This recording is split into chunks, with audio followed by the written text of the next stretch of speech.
My son sent me to prison for 2 years, blaming me for his wife's miscarriage. It was a crime I never committed. Every month they came to visit me behind the glass partitions, acting like a loving family. Every month I refused to see them. Today is the day of my release. They think they are picking up a broken old man who has lost his mind. They are wrong. The day of my release will be the very day they lose everything. I am Harlan Ford, 72 years old, and for the last 730 days I was known only as inmate number 8. If you are listening to this and you have ever been betrayed by your own flesh and blood, hit that like button right now. Let me know in the comments which city you are watching from, because what I am about to tell you is not just a story. It is a warning. The sound of the heavy steel gate slamming shut behind me was the sweetest sound I had heard in decades. It was 8 in the morning, but the sky was a bruised purple. Rain was falling in sheets. Cold, sharp, real rain. Not the damp, moldy air of the cell block I had breathed for 2 years. I took a deep breath. It smelled of wet asphalt and diesel fumes. To me, it smelled like freedom. I looked down at my clothes. It was the same charcoal gray suit I had worn the day of the trial, the day the judge pounded his gavel and took away my life. Back then, the suit fit me like armor. Now it hung off my shoulders like a shroud. I had lost 30 pounds in there. The prison food was garbage, but it was the rage that really consumed me. Rage burns more calories than a treadmill. I stood on the sidewalk holding nothing. No bag, no personal effects, just the clothes on my back and the fire in my gut. I saw them before they saw me. A sleek silver Bentley pulled up to the curb, splashing a puddle of dirty water onto my shoes. Subtle. Just like my son. The back door opened and Preston stepped out. My son. My only child. The boy I had taught to ride a bike. The man who had looked a judge in the eye and testified that I was a violent monster. He was wearing a Navy custom-made suit that probably cost more than the guard's annual salary. He adjusted his tie and flashed a smile. Not at me, but at the cameras. I had not noticed them at first. The paparazzi. 3 or 4 of them lurking near the parking lot entrance. Hired guns, no doubt tipped off by Tiffany. They wanted the photo op, the prodigal son forgiving the abusive father, a redemption arc for the company newsletter to keep the stock prices stable. Preston walked toward me. He opened his arms wide. To the world, through the lens of those cameras, it looked like a warm embrace. A son welcoming his father home. He pulled me in.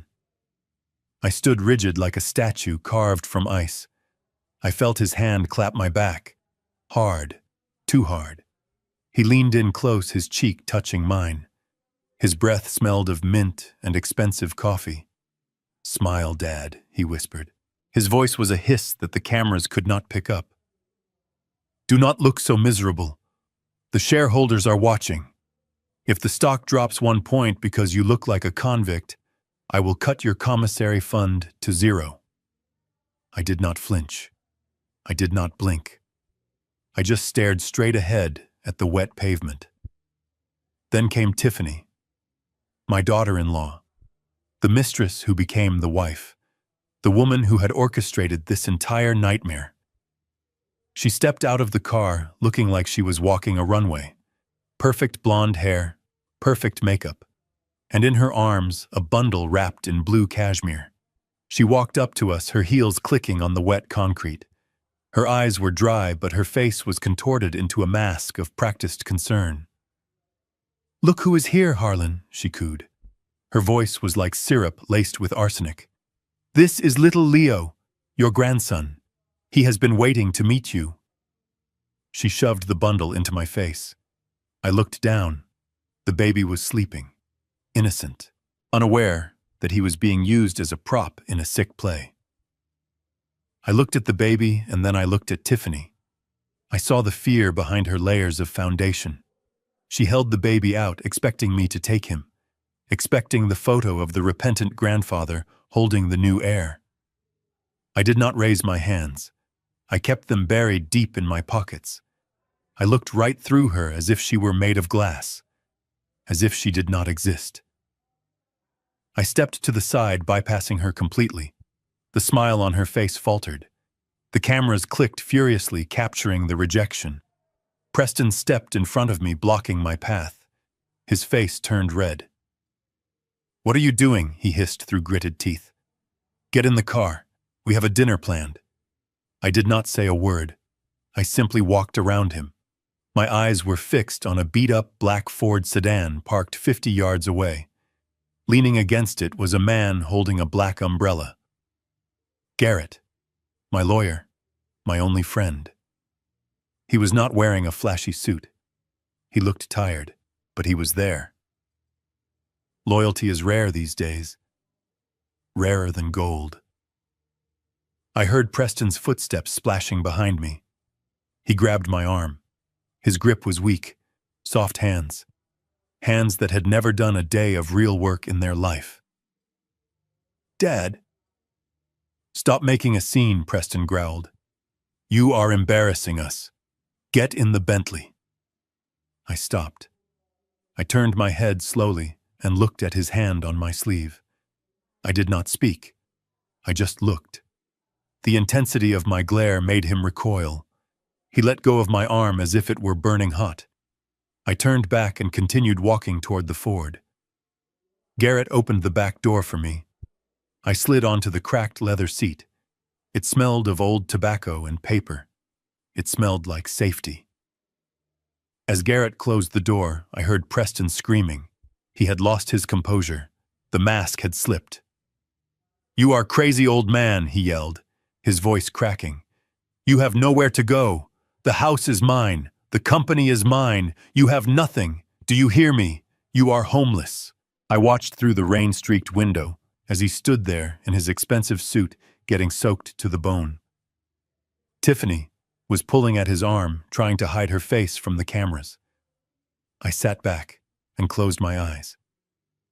"I am not homeless," I whispered to myself as the engine roared to life. "I am just on a business trip, and I am coming to take it all back."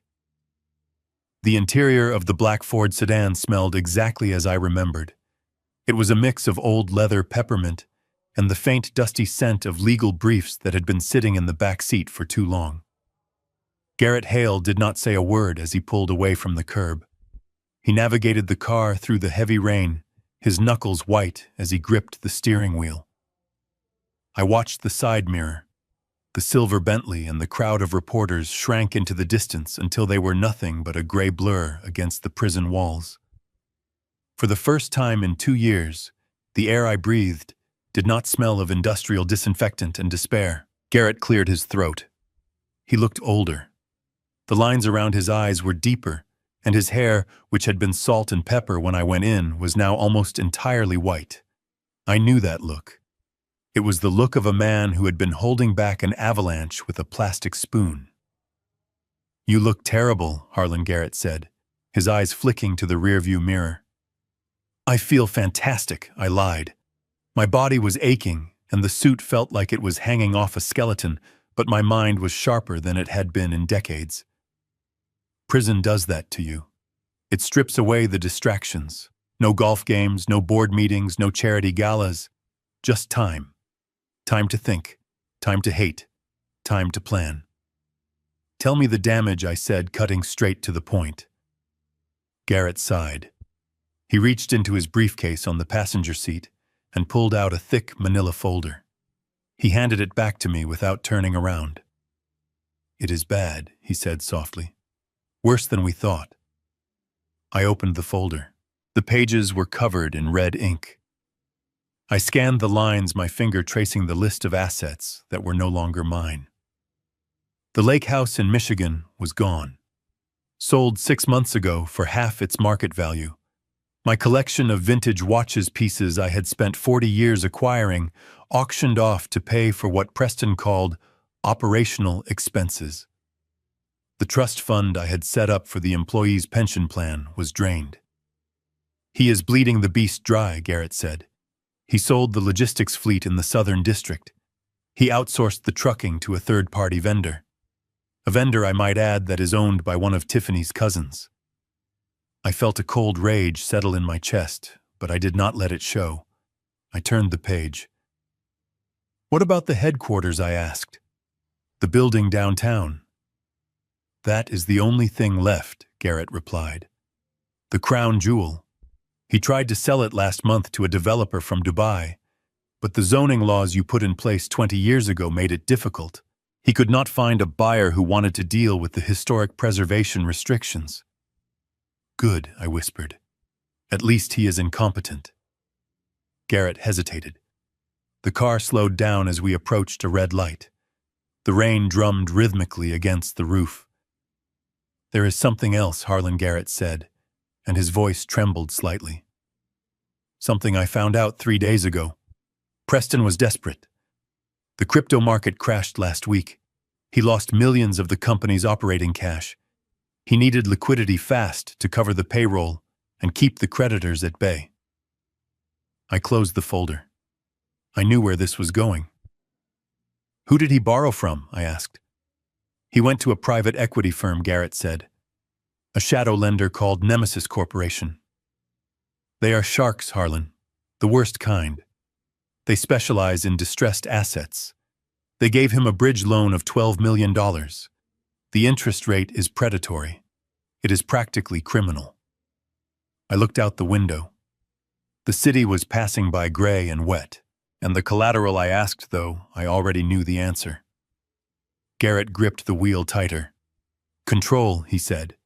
"He pledged his executive voting rights.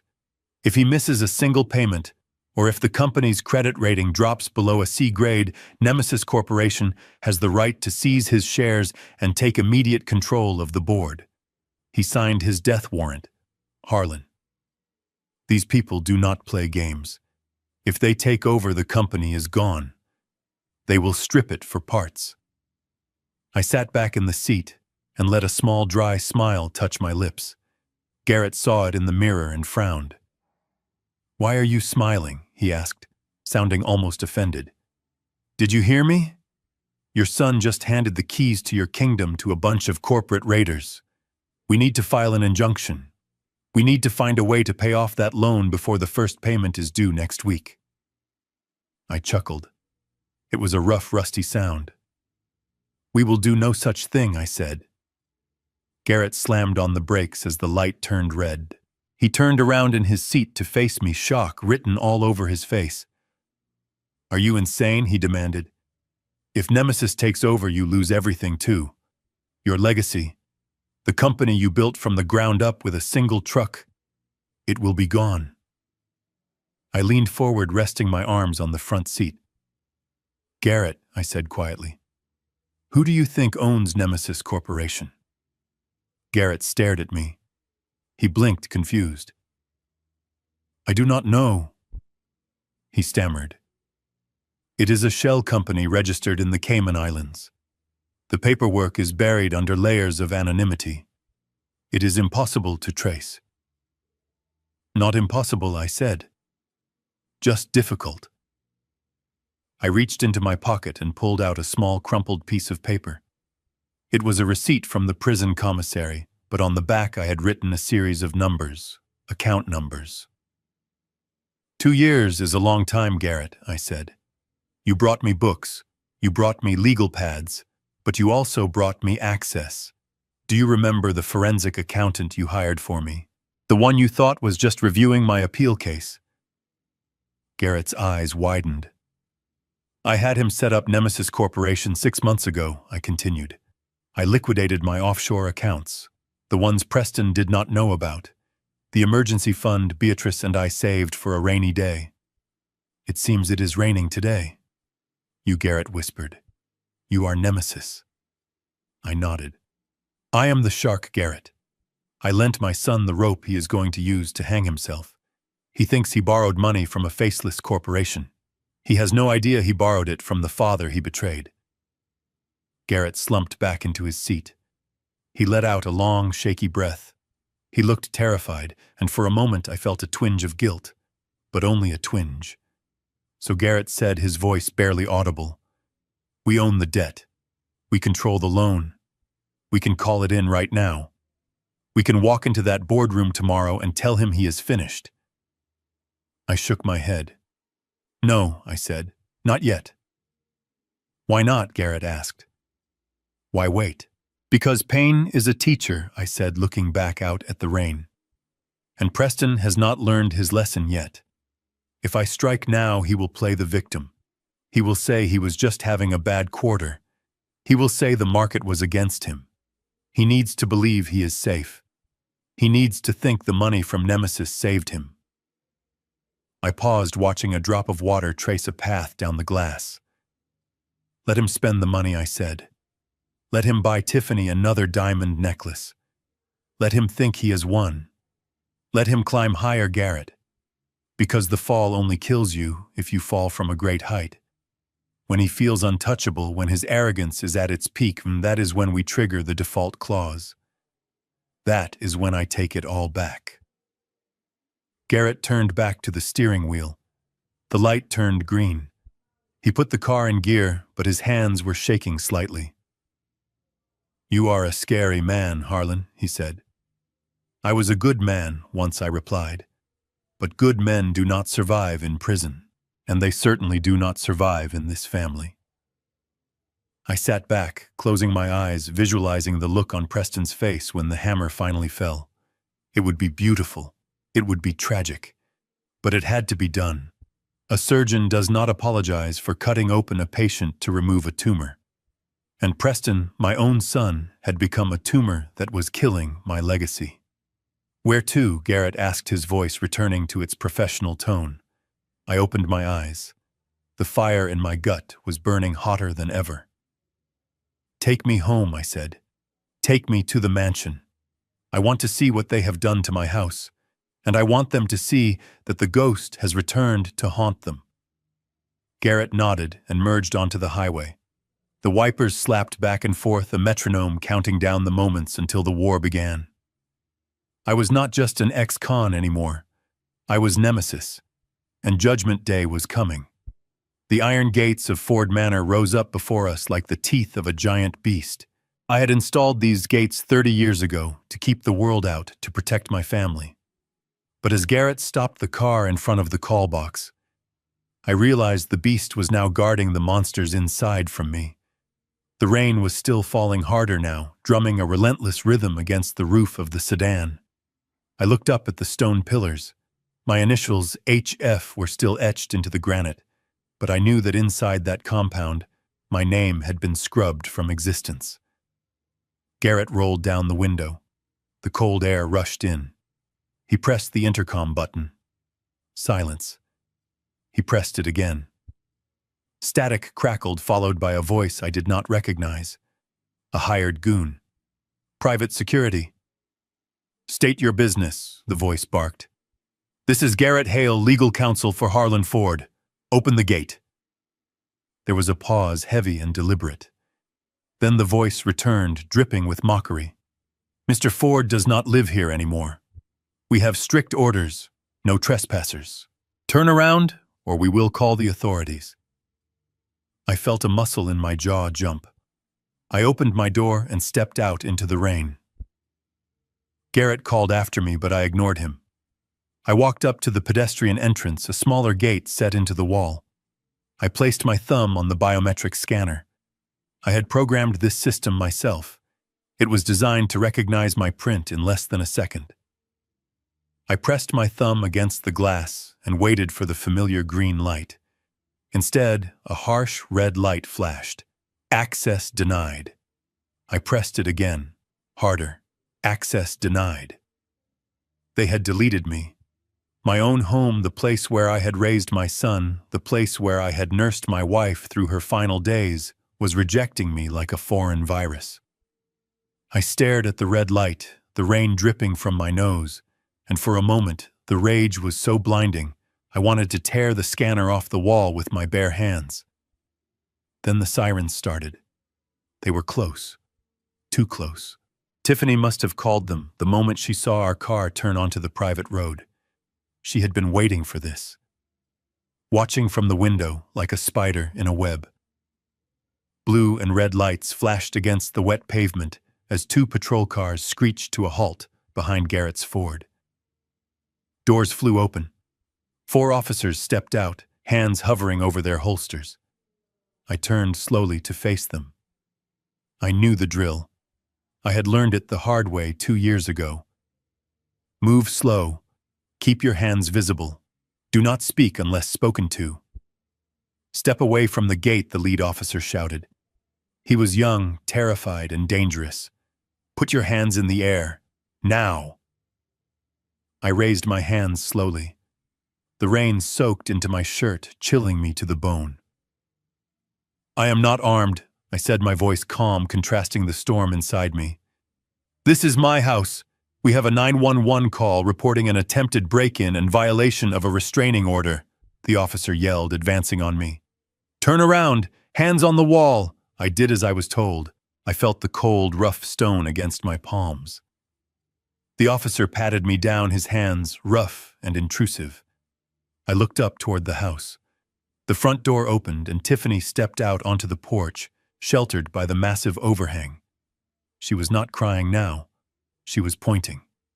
That is him, she shrieked, her voice carrying over the wind. He is crazy. He threatened to kill us if we did not let him in. He is violent. Arrest him. And then above her on the second-floor balcony, the French doors opened. Preston stepped out. He held a crystal tumbler in one hand, swirling the amber liquid casually. He looked down at me, pinned against the wall of my own home by the police, and he smiled. It was a smile of pure, unadulterated triumph. Take the trash away, officers, Preston called down, his voice slurring slightly. He is trespassing on private property, and he is a convicted felon. We do not feel safe. The officer grabbed my wrist, pulling it behind my back. I felt the cold metal of the handcuffs brush against my skin. The sound of that metal clicking was a sound from my nightmares. I closed my eyes. Was this it? Was I going back to a cell before I had even spent a night as a free man? Wait. The voice was sharp, authoritative. Garrett stepped out of the car. He was holding a binder high in the air, oblivious to the rain ruining his suit. Officer, if you snap those cuffs on him, you will be facing a lawsuit for wrongful arrest and civil rights violation before the sun goes down. The officer paused, the cuff dangling from one of my wrists. He looked at Garrett, then up at Preston, then back at me. Who are you? The officer asked. I am his attorney, Garrett said, walking forward, with a confidence that made the police step back. And you are acting on false information. My client is not trespassing. He is home. Preston laughed from the balcony. It was a hollow, nervous sound. Do not listen to him, Preston shouted. I own the deed. The title is in my name. I have the papers to prove it. That old man has no rights here. Garrett did not look up. He walked straight to the lead officer and opened the binder to a page marked with a yellow sticky note. He tapped the paragraph with his finger. Read this, Garrett said. The officer squinted through the rain. He read the text, his lips moving silently. Then he stopped. He looked closer. He looked up at the house, then back at the document. What does this mean? The officer asked. It is a life estate clause. Garrett explained, his voice loud enough for Preston to hear. When Harlan's late wife, Beatrice Ford, transferred the property title to the trust that Preston now controls, she included a non-negotiable stipulation. Clause 4A. Regardless of ownership, title, or transfer, Harlan Ford retains the exclusive, irrevocable right to reside in the primary master suite of the property for the duration of his natural life. This right cannot be severed by sale, transfer, or familial dispute. I lowered my hands. The officer did not stop me. It means, Garrett continued, snapping the binder shut, that while Preston may own the bricks and mortar, Harlan owns the right to stand anywhere he damn well pleases inside those gates. If you arrest him for trespassing, you are arresting a man for standing in his own living room. The silence that followed was heavy. The only sound was the rain and the distant thunder. I turned to look up at the balcony. Preston's smile had vanished. He gripped the railing so hard I thought the wood might snap. Tiffany had stopped screaming. She stood on the porch, frozen, her mouth slightly open. "Officer," I said, brushing the water off my lapel. "I would like to go inside and dry off. My son seems to have forgotten the code to the gate. Would you mind asking him to open it? Or should I press charges for illegal eviction?" The officer looked at me, then at the document again. He unclipped the handcuff from my wrist. He looked annoyed not at me, but at the situation. He turned his face toward the balcony.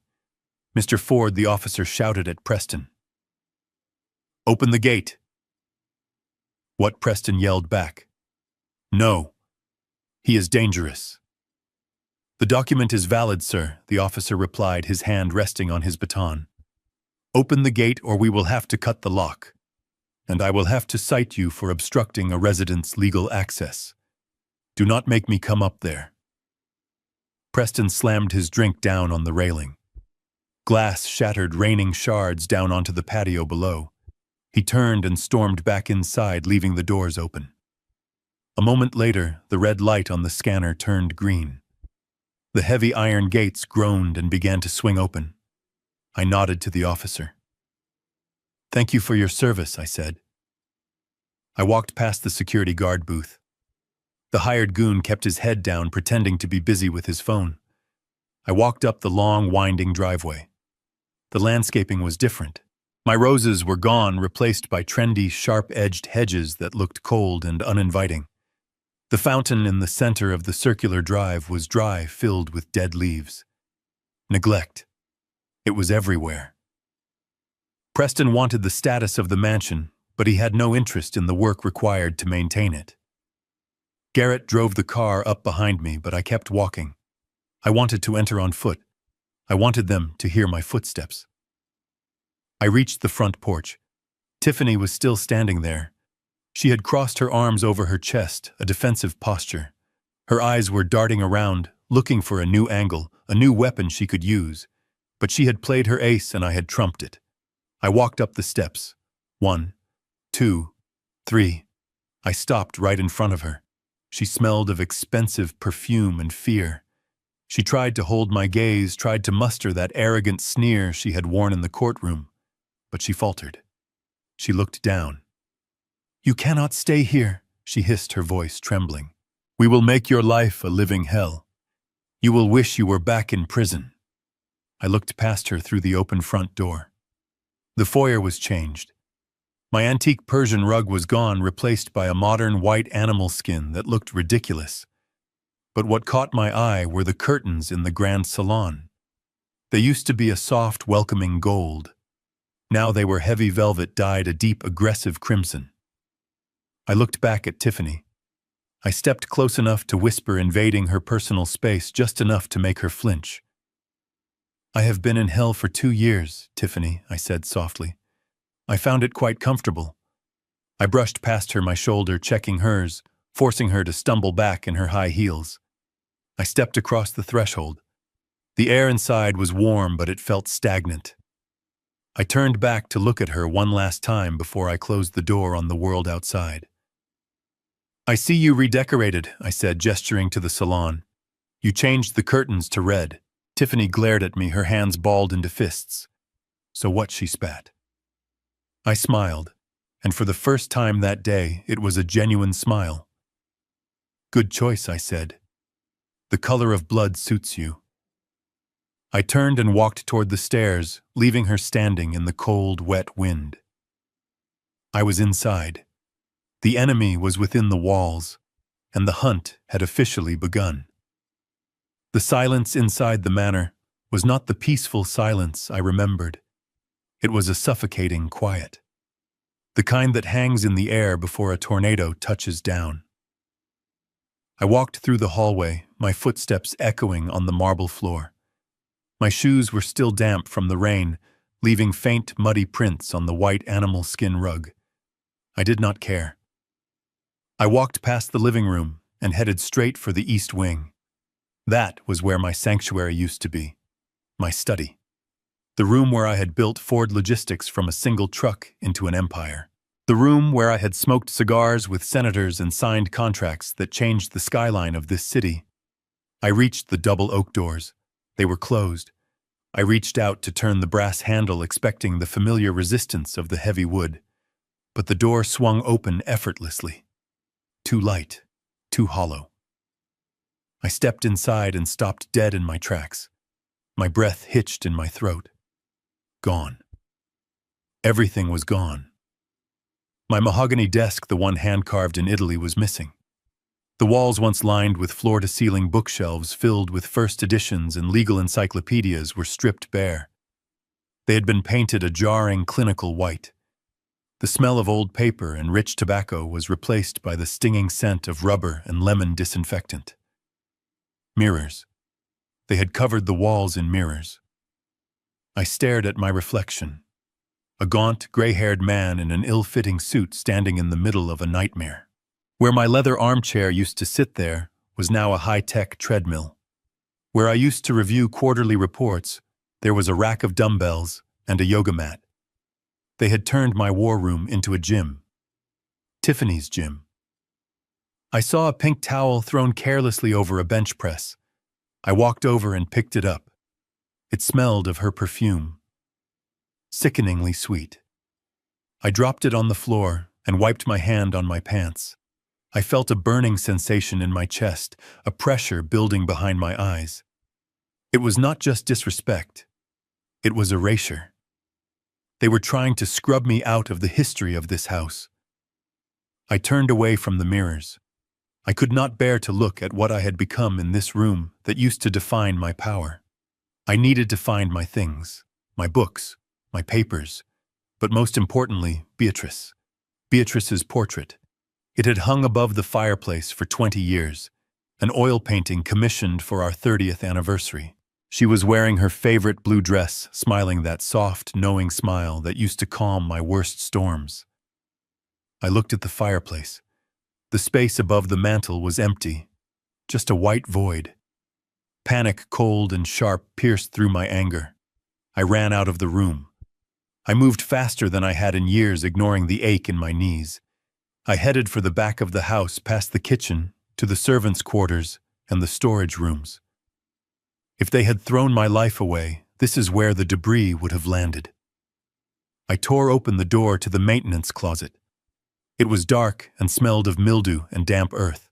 I fumbled for the light switch.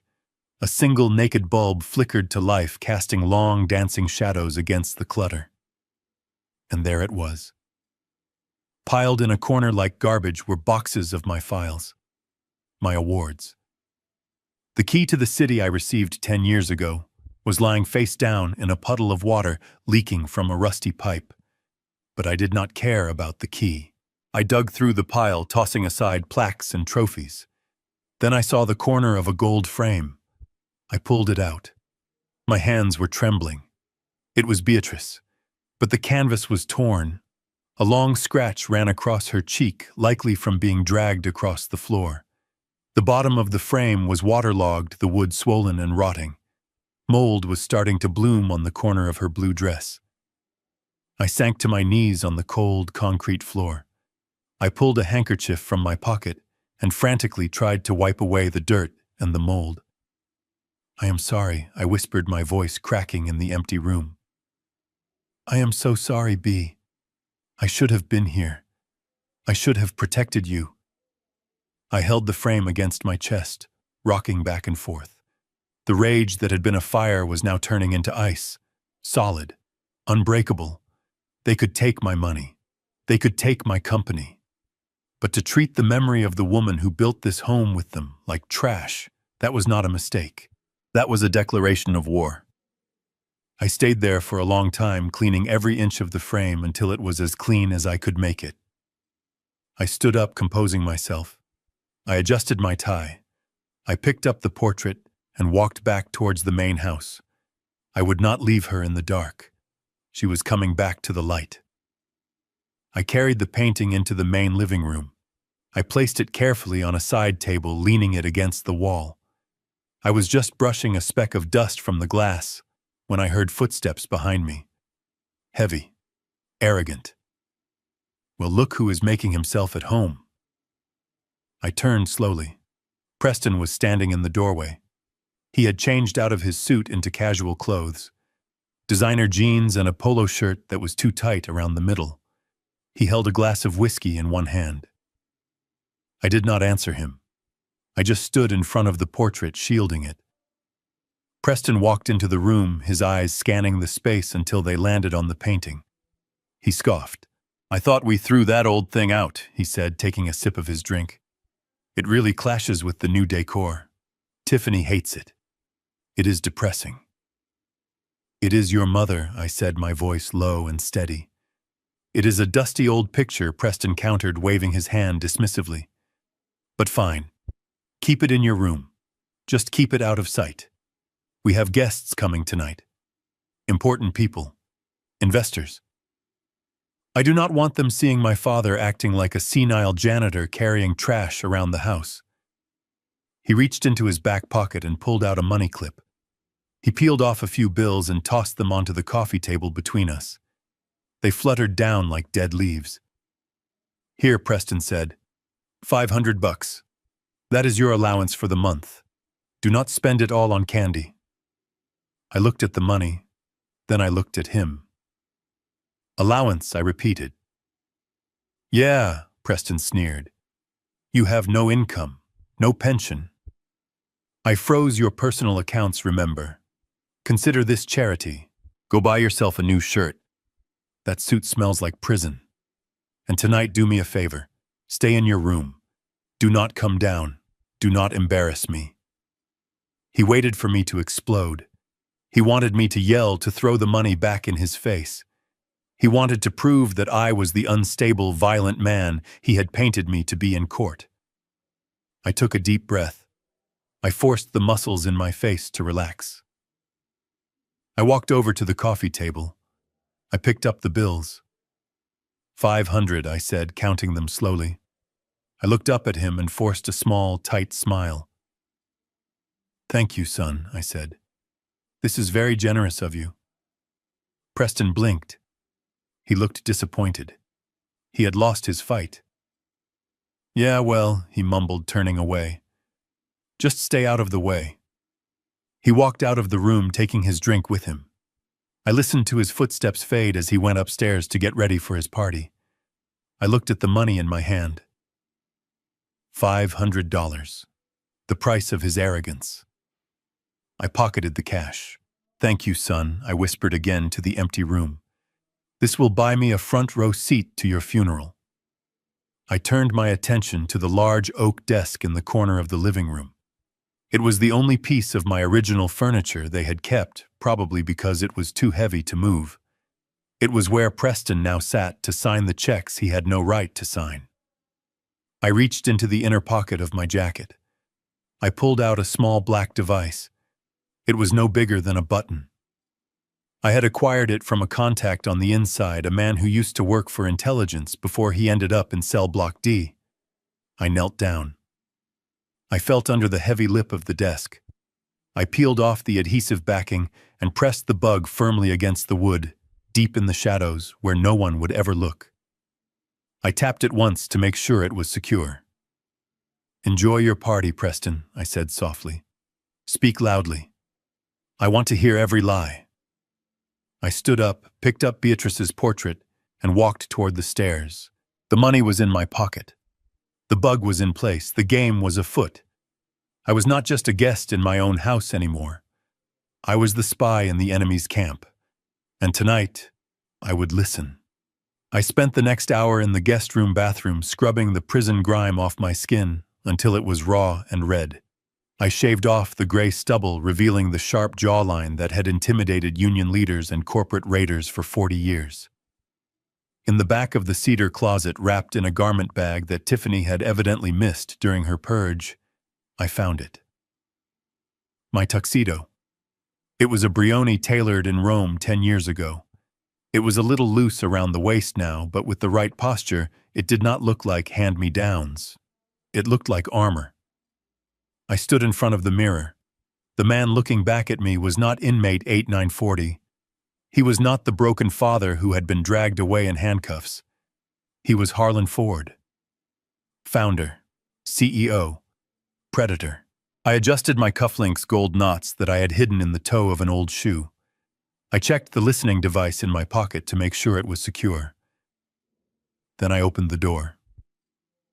Downstairs, the house was vibrating with the sound of a string quartet and the murmur of 50 voices trying to sound important. I could smell the catering, truffle oil and seared scallops, the scent of money. I walked to the top of the grand staircase. Below me, the foyer was filled with the city's elite, or at least the people who desperately wanted to be elite. I recognized a few faces: hedge fund managers with shaky reputations, real estate developers known for cutting corners. And right in the center, holding court, was Preston. He was laughing too loud. His face was flushed with expensive scotch. Tiffany hung on his arm wearing a red dress that matched the new curtains. A diamond necklace glittered at her throat. My mother's necklace. I felt a spike of adrenaline, but I forced my heart rate down. Stay cold, Harlan. Stay cold. I began to descend the stairs. I did not rush. I took one step at a time, my hand sliding down the mahogany banister. The conversation in the foyer did not stop all at once. It died out in waves as people noticed me. First the people near the stairs, then the people near the door, and finally Preston himself. The string quartet trailed off into an awkward silence. Preston stared up at me, his mouth slightly open. He looked like a child caught stealing from the cookie jar. He had told these people I was a senile invalid, a source of shame hidden away in the attic. He had not prepared them for the return of the king. I reached the bottom step. The crowd parted instinctively, creating a path for me. I walked straight to a passing waiter, took a glass of champagne, and raised it slightly toward my son. "Good evening, everyone," I said, my voice projecting effortlessly to the back of the room. "I hope you are enjoying my home." A few people murmured uncomfortable greetings. Preston recovered first. He handed his drink to Tiffany and marched over to me, a forced smile plastered on his face that did not reach his panicked eyes. "Dad," he said, his voice tight, "I thought you were resting. You know the doctor said you need your sleep." I took a sip of the champagne. It was cheap. Preston was cutting costs on the catering too. "I felt energized, son," I replied, looking past him at the investors. "It would be rude of me not to welcome your guests. After all, I have been away on a government-sponsored sabbatical for quite some time." A nervous ripple of laughter went through the room. Preston grabbed my elbow, his fingers digging into my arm. "Go back upstairs," he hissed in my ear. "You are ruining this." Before I could answer, Tiffany stepped forward. She had composed herself. She saw the investors watching, and she saw an opportunity.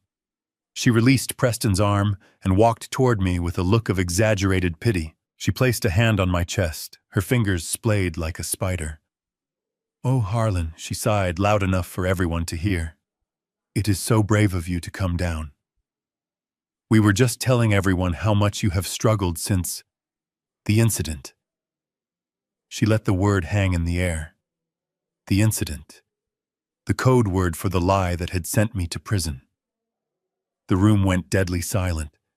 The investors leaned in, hungry for the gossip. Tiffany turned to the crowd, her eyes shimmering with fake tears.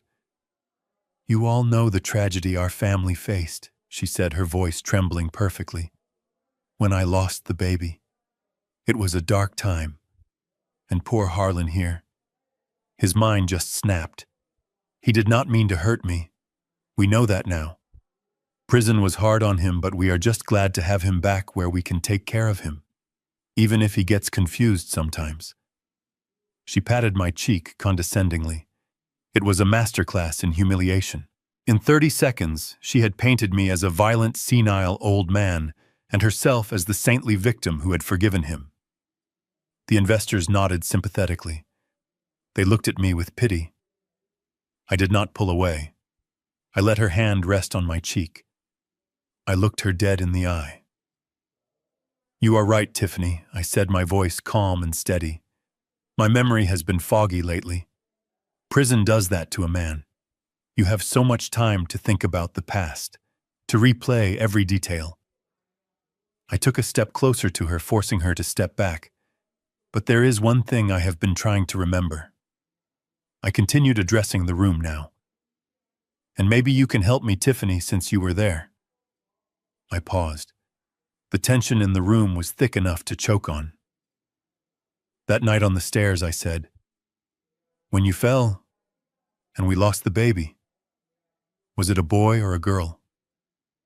Tiffany froze. Her smile faltered. What, she stammered. The baby, I repeated innocently. I never saw the certificate. Preston never told me. Was I going to have a grandson or a granddaughter? Tiffany looked at Preston. Preston looked at his shoes. It was a boy, she said quickly. A little boy. We were going to name him after Preston. She dabbed at her dry eyes with a napkin. A boy, I said, nodding slowly. That is beautiful. A son. I took another sip of champagne and then lowered the glass. That is strange, though. I reached into the inside pocket of my tuxedo. I pulled out a folded piece of paper. It was not the original medical report, but they did not know that. It was just a laundry list from the prison. But I held it like it was a death sentence.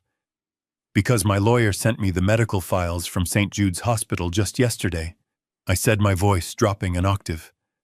I wanted to have a memorial service, you see, to pay my respects. But the pathology report from the night of the miscarriage, it does not mention a male fetus. I unfolded the paper slowly. The rustling sound was the only noise in the room. In fact, I read from the paper. It says the patient was treated for a ruptured ovarian cyst, a painful condition, certainly, but not a pregnancy, and definitely not a baby boy named Preston. I looked up. Tiffany's face had drained of all color. She looked like a corpse in a red dress. The guests were exchanging glances. Whispers started to break out. A man in the back, a banker I recognized, frowned and looked at Preston. What is he talking about? Preston, the banker asked. You told us the litigation risk was over. You told us the assault charge was solid. Preston panicked. He looked at Tiffany, who was shaking her head frantically. He looked at the investors who were starting to back away. He is confused, Preston shouted, his voice cracking. I told you he is senile. He does not know what he is reading. That is probably a grocery list. He grabbed Tiffany's arm roughly, almost dragging her off her feet. Tiffany is tired, he announced to the room. Ideally, she needs to rest. The emotional trauma. You understand. Dad, give me that paper. He tried to snatch the paper from my hand, but I pulled it back. I folded it neatly and placed it back in my pocket. Trauma is a terrible thing, I said coolly. It makes people say and do crazy things. Get some rest, Tiffany. You look like you have seen a ghost. Preston glared at me with pure hatred, but he could not do anything. Not in front of the money. He pulled Tiffany toward the kitchen door, abandoning his own party. I stood there alone in the center of the room. The circle of people around me had widened. They were not looking at me with pity anymore. They were looking at me with fear, and they were looking at the door where Preston had just fled with suspicion. I raised my glass to the banker who had asked the question. The scallops are excellent, I said, but I would stay away from the investment portfolio if I were you. The numbers are just as imaginary as my grandson. I turned and walked toward the buffet table. I did not need to look back to know that the seeds of doubt had been planted, and they were already starting to take root. The party was effectively over, and the real show was just beginning. The grandfather clock in the hallway chimed 2 o'clock in the morning. The sound reverberated through the silent house like a death knell. The party was over. The last of the drunk investors and sycophants had stumbled out the door an hour ago, leaving behind the smell of stale cigar smoke and spilled wine. The house was quiet now, but it was not at peace. It was holding its breath. I sat on the edge of the guest bed in the dark. I had not changed out of my tuxedo. I had not slept. Sleep is a luxury for the innocent, and I was neither innocent nor naive. In my hand, I held the small receiver that paired with the bug I had planted under the desk earlier that evening. I adjusted the volume and pressed the earpiece into my ear. The audio feed was crystal clear. It picked up the hum of the refrigerator in the kitchen and the ticking of the clock. But then I heard voices. They were in the living room right where I knew they would be. Preston sounded drunk. His words were slurring, running together in a pathetic stream of anxiety. He knows, Tiff. I am telling you, he knows. Did you see the way he looked at you? Did you hear what he said about the medical report? There was the sound of glass clinking against a table. Tiffany's voice cut through the static sharp and cold. She did not sound drunk. She sounded calculating. He is guessing, Preston. He is throwing darts in the dark, hoping to hit something. The medical report is buried. I paid the nurse to shred the hard copies. The digital file is encrypted. He has nothing. But he has the dates, Preston whined. He has the dates wrong. He said the cyst surgery was 2 days before the fall. So what? Tiffany snapped. He is an old man who spent 2 years in a concrete box. No one believes him. You saw the investors. They think he is losing his mind. Stop drinking and focus. I listened as the leather sofa creaked. Preston was pacing. I could imagine him sweating, pulling at his collar, just like he did when he was a boy and had broken a window. We need more cash, Preston said, his voice dropping to a whisper. The loan from Nemesis. The interest payment is due next week. I spent the principal on the crypto margin call. We are underwater, Tiff. If we miss the payment, we lose the voting rights. I leaned forward in the dark. This was it. The confession. Then sell more shares, Tiffany said casually, as if she were suggesting ordering pizza. Sell the Asian distribution arm. We have an offer on the table. I cannot, Preston groaned. That is the core of the business. If I sell that, Dad has no say. Tiffany interrupted, her voice rising. Dad is a ghost. You are the CEO. And listen to me, Preston. I need $50,000 by Friday. 50,000. Preston choked. For what? I just gave you 10 grand last week. Leo needs things, Tiffany said. Her voice had changed. It was no longer the voice of a wife. It was the voice of a blackmailer. The nanny needs to be paid. The private doctor needs to be paid. And I need security. If this ship goes down, Preston, I am not going down with it. You better find the money. Or maybe I will take Leo and go stay with my brother for a while. You know how much the press would love a story about a single mother fleeing a bankrupt CEO. Silence. The threat hung in the air, heavy and suffocating. She was using the child not as a son, but as a hostage. Fine, Preston whispered, defeated. I will call the broker in the morning. I will sell the shares. Just do not leave. I took the earpiece out. My hand was shaking not from fear, but from a cold, focused fury. They were going to dismantle my life's work to pay for her greed and his incompetence. I stood up. The floorboards were cold under my bare feet. I had heard enough. It was time to stop being a listener and start being a hunter. I opened the bedroom door. The hallway was pitched in darkness. The only light came from the moon filtering through the high windows, casting long, skeletal shadows across the floor. I knew this house better than I knew the back of my own hand. I knew which floorboards creaked. I knew which doors drifted open if they were not latched. I moved silently, a phantom in my own home. I reached the top of the stairs and looked down into the foyer. It was empty. The living room was dark.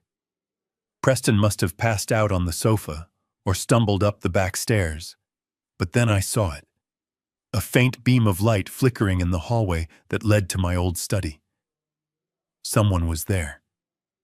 I descended the stairs, my weight shifting effortlessly, avoiding the center of the steps where the wood was old. I reached the ground floor and pressed my back against the wall. I waited. I listened. Click, click, click. Beep. The sound of a keypad. I moved closer. The door to the study was slightly ajar. I peered through the crack. The beam of a flashlight cut through the gloom, illuminating the far wall. The mirrors that lined the room reflected the light, creating a disorienting maze of beams. But in the center of it all was Tiffany. She was kneeling in front of the wall where Beatrice's portrait usually hung, but she had moved the painting. Behind it, revealed in the wall, was my private safe, the one I had installed 30 years ago, the one that held not money but secrets, deeds, original incorporation papers, and the physical evidence of my private investigations. She was punching numbers into the keypad frantically. 1980, beep, error, 1985, beep, error. Damn it, she hissed under her breath. She hit the safe with the palm of her hand. Come on, you old fool, what is the code? She was trying my birth year. She was trying Preston's birth year. She thought I was sentimental. She thought I was predictable. I watched her for a moment. She looked desperate. Her hair was messy, the red dress rumpled. The mask of the perfect socialite had slipped completely, revealing the common thief underneath. She punched in another code. 2021. The year I went to prison. Beep, error. The red light on the safe blinked, mocking her. System locked. Wait 5 minutes. She let out a low growl of frustration and rested her forehead against the cold steel of the safe door. It is not going to open, Tiffany, I said. My voice was low, hardly more than a whisper, but in the silence of the room it sounded like a gunshot. Tiffany screamed. It was a sharp, terrified sound that cut off abruptly as she spun around. She dropped the flashlight. It rolled across the floor, the beam spinning wildly until it came to rest, illuminating my polished black shoes. I stood in the doorway, shrouded in shadow. I did not move. I did not blink. Who is there? She gasped, backing up until she hit the wall. I stepped forward into the pool of light. The reflection in the mirrors multiplied me so that suddenly she was surrounded by a dozen versions of me, all staring at her with the same cold judgment. It is the ghost, I said. Harlan, she breathed, her hand clutching her chest. You scared me to death. What are you doing sneaking around in the dark? I walked slowly into the room. I picked up the flashlight and shone it on her face. She squinted blindingly, holding up a hand to shield her eyes. I live here, remember, I said, calm and deadly. I could ask you the same thing. It is 3 a.m, and you are trying to break into a safe that does not belong to you.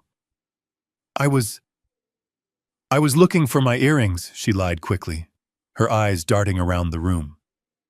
I think I left them in here when I was working out. I thought maybe I put them in the safe for safekeeping. I laughed. A dry, humorless sound. You do not know the code, Tiffany, I said. You never did. And even if you did, that safe is empty of what you are looking for. There is no cash in there. I moved the liquid assets years ago. I took another step closer. She was trapped between me and the treadmill. So tell me the truth, I said, lowering the light so it cast deep shadows across her face. What were you really looking for? I leaned in close enough to smell the stale champagne on her breath. Were you looking for the deed to the house, I asked? Or maybe you were looking for something else. I paused, letting the silence stretch until she began to tremble. Were you looking for proof of your affair from 2 years ago? I whispered. Her eyes went wide. The color drained from her face, leaving her looking gray and sickly in the harsh light. What are you talking about? She stammered, but her voice lacked conviction. The personal trainer, I said. The one with the tattoo on his neck. The one you were seeing while Preston was at work. The one who was actually driving the motorcycle when you had your accident. Tiffany shook her head violently. "You are lying," she shrieked, but it was a scream of panic, not outrage. "You are crazy." I reached into my pocket and pulled out the earpiece. I held it up. "I hear everything, Tiffany," I said. "I hear the demands for money. I hear the threats to leave. And now I see the thief in the night." I clicked the flashlight off, plunging the room back into darkness. "Run along to bed, my dear," I said from the blackness. "And lock your door. Not to keep me out, but because when Preston finds out what I know, he might be the one you need to worry about." I heard a sob escape her throat. Then the sound of her bare feet slapping against the floor as she ran past me out of the room and up the stairs. She ran as if the devil himself was at her heels. I stood alone in the dark gym. I walked over to the safe. I punched in the code, 730, the number of days I spent in prison. The safe beeped green and clicked open. I reached inside and pulled out a single manila envelope. It was thick. It was heavy. I closed the safe. "Sleep tight, Tiffany," I whispered. "Tomorrow, the nightmare begins for real." The next morning, I took a cab to the south side of the city. I did not ask Garrett to drive me because there are some places a shiny black sedan simply does not belong. The neighborhood was a graveyard of industry. Empty factories with broken windows stood like skeletons against the gray sky. The streets were lined with potholes and piles of uncollected trash.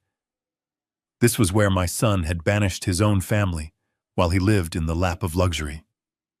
I pulled my hat low over my eyes and walked into a diner called the Rusty Spoon. The air inside smelled of stale grease and burnt coffee. The linoleum floor was cracked and the vinyl seats were taped together with duct tape. I sat in a booth in the back corner where the shadows were deepest. I did not have to look at the menu. I just watched the woman behind the counter. Sarah looked 10 years older than the last time I had seen her. Her strawberry blonde hair, which used to shine, was pulled back in a messy bun. Her uniform was stained and too big for her thin frame. She was moving with the frantic energy of someone who is terrified of losing their job. She poured coffee for a truck driver who grabbed her wrist and said something that made her flinch. She pulled away, forcing a polite smile that did not reach her eyes. My heart broke. This was the woman who had made my son a better man. The woman who had given me a grandson. And she was being treated like cattle. I waited until the lunch rush died down. When she finally came over to my table with a pot of coffee, she did not look at me. She was looking at her notepad. "What can I get for you, hun?" she asked, her voice raspy with fatigue. "Hello, Sarah," I said. She froze. The pot of coffee trembled in her hand, splashing a few hot drops onto the table. She looked up slowly, and when her eyes met mine, I saw pure, unadulterated terror. She took a step back, clutching the pot like a weapon. "Harlan," she whispered. "Oh, God. Please. I do not have any money."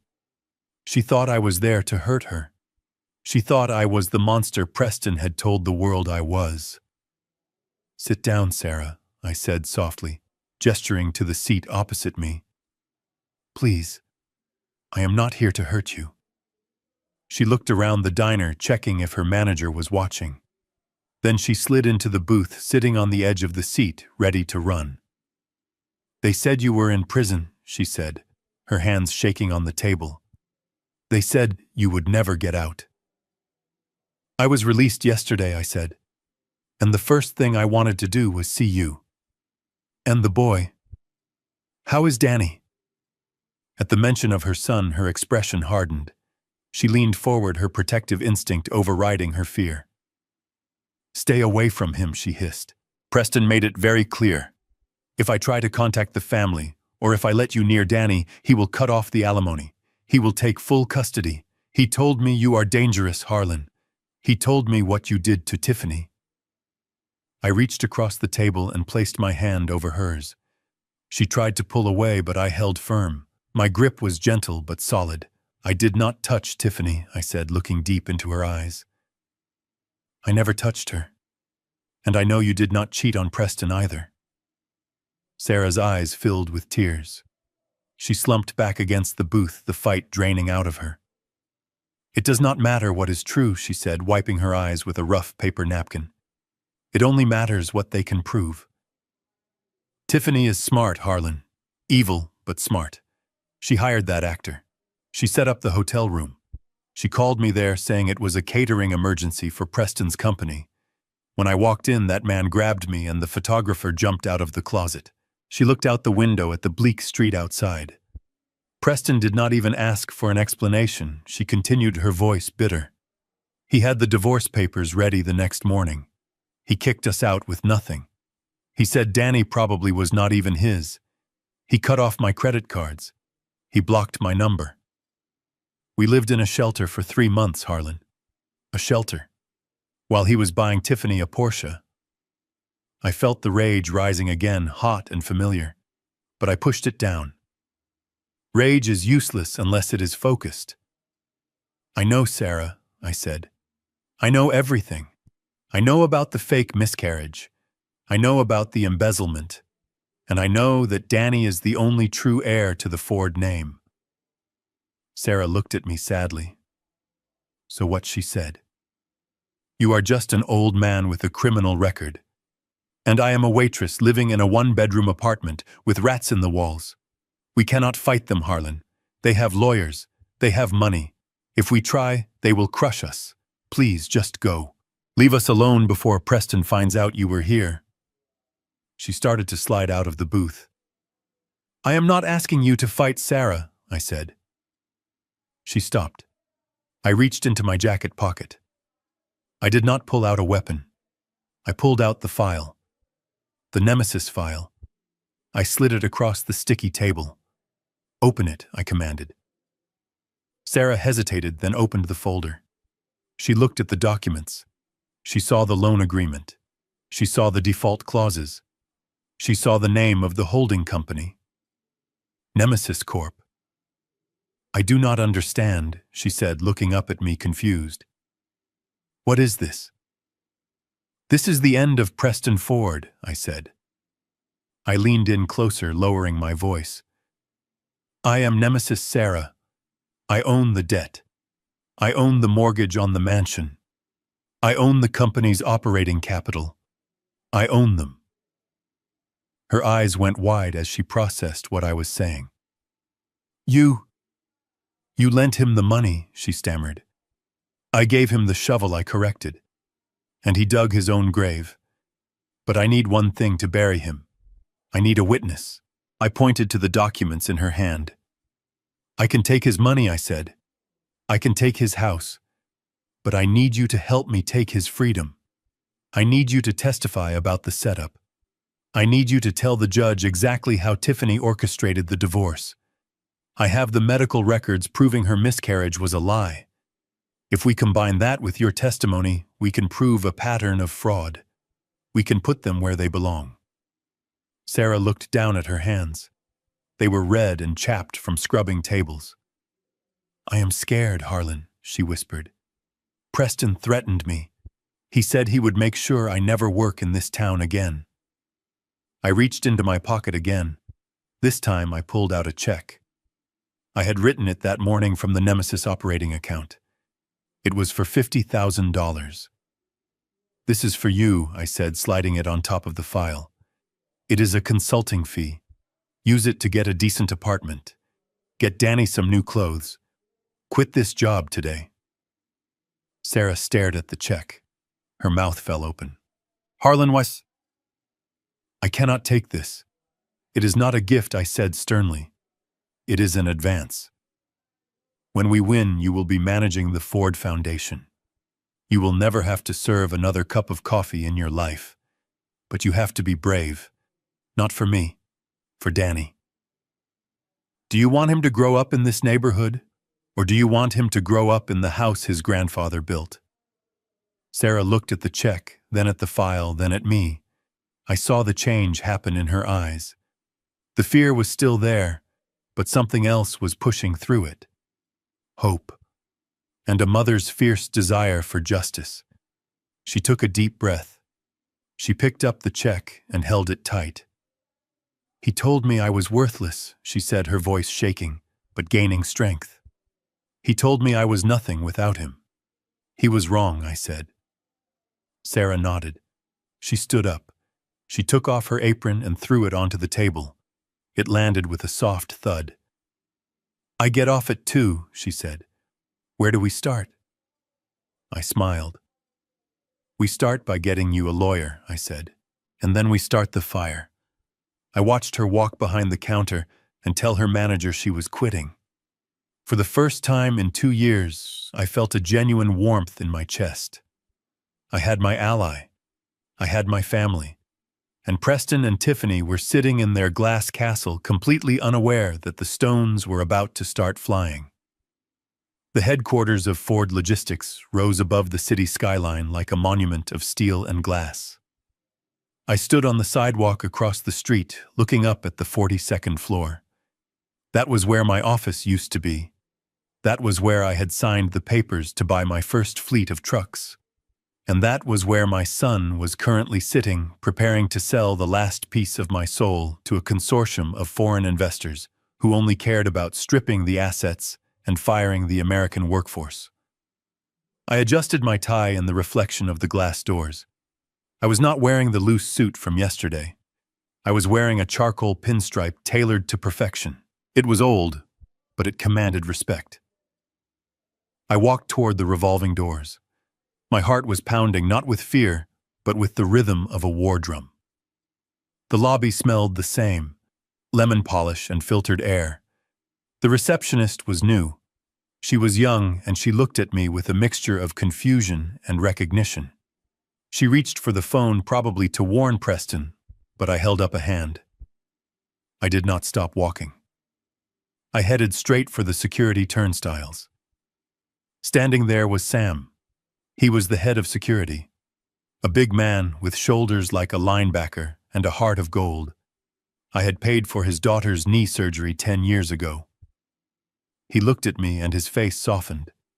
He glanced at the monitor where a memo with my face on it was undoubtedly pinned under the title "Do Not Admit."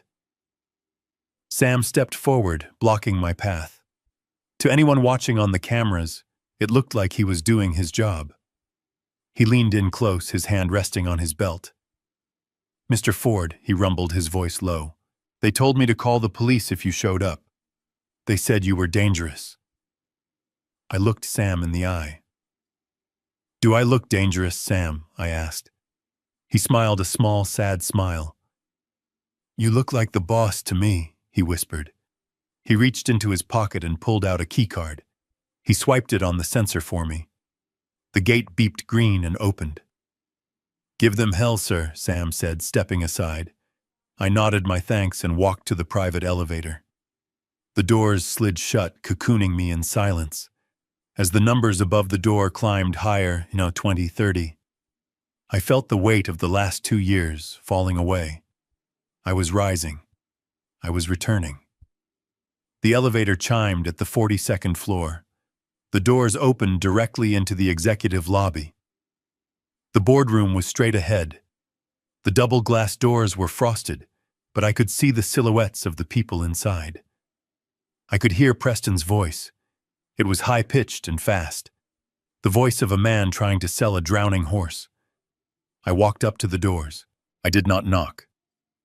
I pushed them open with both hands and stepped inside. The room went silent instantly. There were 12 people sitting around the massive oval table. 6 of them were the foreign investors, men in expensive suits with unreadable expressions. 4 were the remaining board members, cronies Preston had appointed. And at the head of the table stood Preston. He was pointing at a graph on the projection screen that showed a projected profit from the liquidation. He froze his hand still in the air. He looked at me as if he were seeing a ghost. "Security!" he shouted, his voice cracking. "How did you get in here?" Sam, get up here." I walked calmly to the other end of the table opposite him. I placed my briefcase on the mahogany surface with a heavy thud. "Sam is busy," I said, my voice filling the room. "And this meeting is illegal." Preston turned purple. "Get out!" he screamed. "You have no authority here. You are a convicted felon. You were removed from the board. You have 0 shares, 0 voting rights. You are nobody." The lead investor, a man with gray hair and cold eyes, looked from Preston to me. He did not look amused. "Mr. Ford," he said, addressing Preston, "is this going to be a problem? We were assured that the family issues were resolved." "They are resolved," Preston stammered, wiping sweat from his forehead. "My father is suffering from delusions. He has no legal standing. We can proceed with the vote. I hold 51% of the voting stock. I authorize the sale." He looked at the board members. "Vote," he commanded. "Raise your hands. Sell the division." I reached into my briefcase. "Before you raise your hands," I said loud enough to stop them, "you might want to check your math, Preston." I pulled out a stack of papers. They were not crisp legal documents drafted by a high-priced firm. They were crinkled. Some had coffee stains. Some were handwritten. "You are right," I continued. "I do not have any shares. You stole them all, but you forgot about the employee stock ownership plan." Preston laughed nervously. "The ESOP," he scoffed. "Those represent tiny fractions. The drivers, the mechanics, the secretaries. They have no power. They are irrelevant." I spread the papers out on the table, fanning them like a deck of cards. "You are wrong, son," I said. "They are the company. And for the last 24 hours, while you were planning your gala and buying your wife jewelry, I was visiting them. I went to the break rooms. I went to the loading docks. I went to the mechanic shops. I picked up one of the sheets. This is a proxy form signed by Dave Miller, the head mechanic. He has been fixing our trucks for 30 years. This one is from Mrs. Higgins, your old executive assistant, whom you fired last month. This one is from the entire union chapter of the Northeast Division." I looked at the investors. These people own shares. Small shares, yes. But when you add them all up, they amount to 15% of the total voting stock. And guess what? They all signed their voting rights over to me for this meeting. Preston's face went pale. He began to do the mental math. If he had sold 40% to pay his debts, and he needed a supermajority to authorize a sale of this magnitude, my 15% was a brick wall. "I hold the proxy for 15% of this company," I announced. "And on behalf of the men and women who actually built this business, I vote no." The room was deathly quiet. The lead investor closed his folder. He stood up. "Mr. Ford," he said to Preston, "it seems you do not have the authorization you claimed. We do not do business with liars." He signaled to his team. They stood up in unison and walked out of the room. They did not even look at Preston as they passed him. The door clicked shut behind them. Preston stood there trembling. His big deal was dead. His liquidity was gone. The investors had walked. He looked at me with eyes full of madness. He grabbed a heavy crystal water glass from the table. "You old bastard!" he screamed. He hurled the glass across the room. It missed my head by inches and shattered against the wall behind me, exploding into 1,000 shards. Water dripped down the expensive wallpaper like tears. "You ruined it!" Preston shrieked. "That was $12 million. That was our lifeline. Do you know what you have done? You have killed us. You want us to starve. Is that it? You want your own family to be out on the street." I did not flinch. I did not blink. I looked at the shattered glass, then back at him. "I do not want you to starve, Preston," I said calmly, picking up my briefcase. "I want you to work. There is a difference." I turned my back on him and walked toward the door. "And Preston," I added, pausing with my hand on the handle, "fix the wall. It is coming out of your salary." I walked out, leaving him screaming in the wreckage of his own greed. The battle for the boardroom was won. But the war for the soul of my family was far from over. I had stopped the bleeding, but now it was time to perform the surgery. And surgery is always painful. The private medical practice of Dr. Elias Thorne was located in a glass building that looked more like a five-star hotel than a clinic. The waiting room was decorated with abstract art and smelled of lavender and money. It was quiet. The kind of quiet that costs $500 an hour. I walked past the receptionist, a young woman who was too busy typing on her phone to notice two men in suits walking briskly toward the private offices. Garrett tried to catch my eye, looking nervous, but I kept my gaze fixed on the mahogany door at the end of the hall. The nameplate read, Dr. Elias Thorne, Chief of Obstetrics. To the world, he was a respected specialist. To me, he was the man who had sold my freedom for a check. I did not knock. I turned the handle and pushed the door open. Dr. Thorne was sitting behind a desk that was almost as big as mine used to be. He was a handsome man in his 50s, with a deep tan and silver hair that was perfectly coiffed. He was on the phone laughing at something the person on the other end had said. When he saw us, his laughter died in his throat. He lowered the phone slowly and ended the call. "Who let you in here?" he asked, his voice smooth but edged with irritation. "I am with a patient." I looked around the empty room. I do not see a patient. "Doctor," I said, closing the door behind me and locking it with a soft click. "I see a businessman, and I am here to negotiate a deal." Thorne stood up. He recognized me. I saw the flash of recognition in his eyes, followed immediately by a flash of panic. But he covered it well. He smoothed the front of his white coat. "Mr. Ford," he said, his tone turning condescending. "I heard you were released. I assume this intrusion is due to some lingering confusion from your time away. If you leave now, I will not call the police. If you stay, I will have you arrested for harassment. Again." I walked to the leather chair opposite his desk and sat down. I crossed my legs and dusted a piece of imaginary lint from my trousers. "Call them," I said calmly. Thorne paused, his hand hovering over the intercom button. "Excuse me," he said. "Call the police," I repeated. "In fact, I insist. I would love to have a conversation with the authorities, especially the fraud division. I think they would be very interested in your offshore accounts, specifically the one in the Cayman Islands that received a deposit of $50,000 2 years ago, on the exact same day you signed the affidavit stating that my daughter-in-law miscarried due to blunt force trauma." Thorne froze. His finger retreated from the button. He sat back down slowly, his eyes narrowing. "I do not know what you are talking about," he said. "My finances are private, and my medical opinions are based on science, not bribery." I nodded to Garrett. My lawyer stepped forward and opened his briefcase.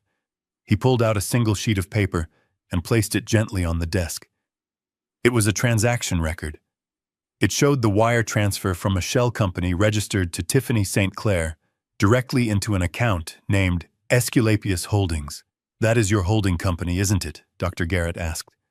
"We traced the registration. It leads right back to this address." Thorne looked at the paper. A bead of sweat appeared on his forehead near his hairline. He wiped it away quickly. "This proves nothing," he spat. "Patients pay for privacy. That was a consulting fee." "For what?" I asked, leaning forward. "Consulting on how to frame an innocent man. Consulting on how to fake a pregnancy loss." Thorne slammed his hand on the desk.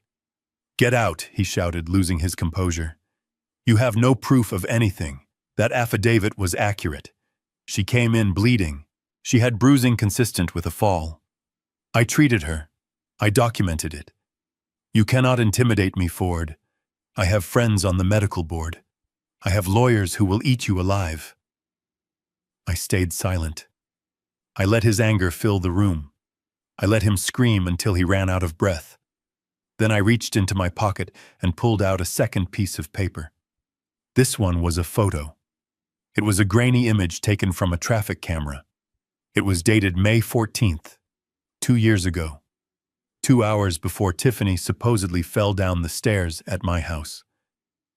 The photo showed a motorcycle lying on its side on a wet highway. A man was standing over it looking at the damage, and sitting on the curb, clutching her stomach, was a woman. Her helmet was off. It was Tiffany. I slid the photo across the desk. This was taken 5 miles from the city center, I said. It was a single vehicle accident. The police report says the driver lost control on a slick patch of road. The passenger refused medical treatment at the scene.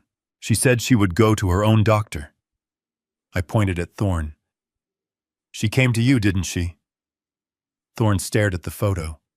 His face went pale. She came to you injured, I continued, my voice relentless. She was bleeding. She was in pain. But she wasn't hurt because she fell down my stairs. She was hurt because she was on the back of a bike with her lover. And she knew that if Preston found out she had been reckless, if he found out she was with another man, she would lose everything. The prenup would have left her with nothing. Thorne did not speak. He was breathing heavily, his eyes darting between the photo and the door. So she made a plan, I said. She called you, she paid you, she told you to write it up as a domestic accident. She went home, waited for me to argue with her, and then threw herself down a few carpeted steps to match the bruising she already had. It was the perfect crime. Except for one thing. I leaned in closer, my voice dropping to a whisper. The baby. Thorne looked up at me. His eyes were wide with fear. There was no baby, I said. Was there? Thorne licked his lips. He looked at Garrett, who was holding a pen and a legal pad ready to write. Then he looked back at me. He saw the resolve in my eyes. He saw that I was not bluffing. He saw the end of his career. If I tell you, he whispered, his voice trembling, if I tell you the truth, will you keep me out of it? I cannot go to jail, Harlan. I have a family. I have a reputation. I do not care about your reputation, I said coldly, but I do care about my own. You help me clear my name, and I will ask the district attorney for leniency. I will tell them you cooperated. It is the best deal you are going to get. If you refuse, I walk out of here and I give this photo and that bank statement to the press. You will be destroyed by morning. Thorne slumped in his chair. He looked small. He looked defeated. He took off his glasses and rubbed his eyes. She was never pregnant, he said softly. Garrett began to write furiously.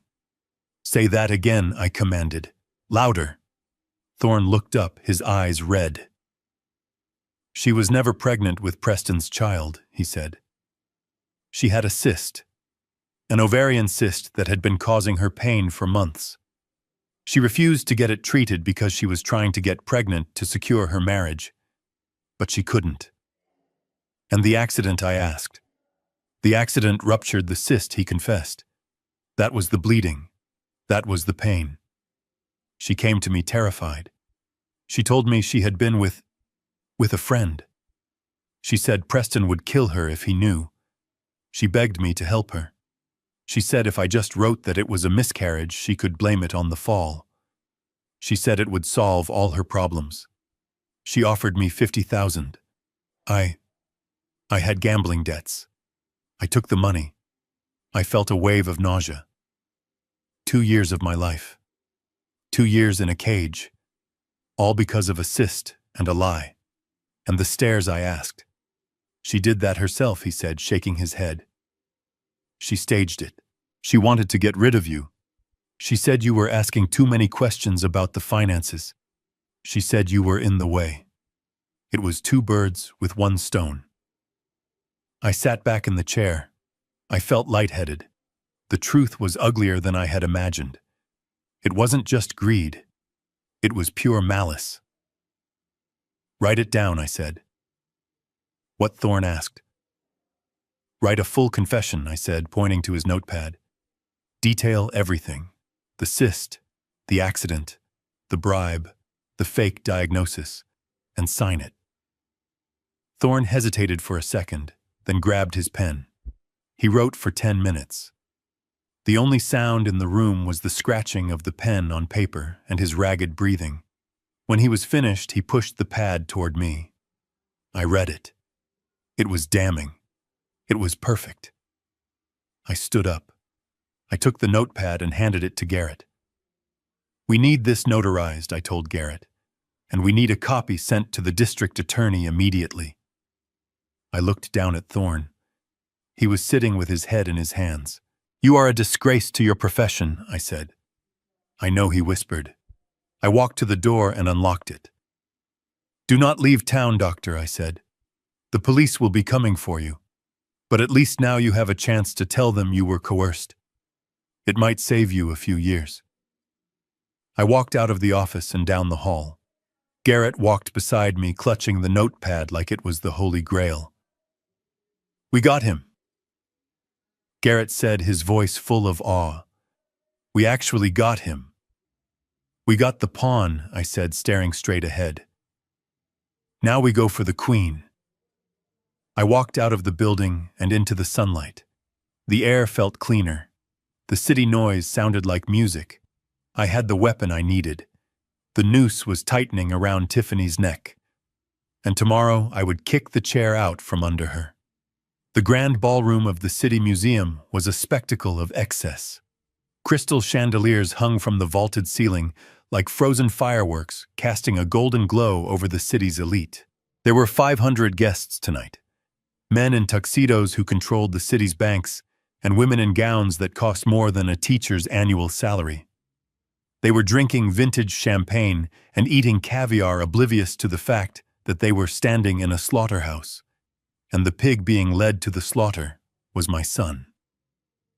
I stood in the shadows of the velvet curtains, stage right.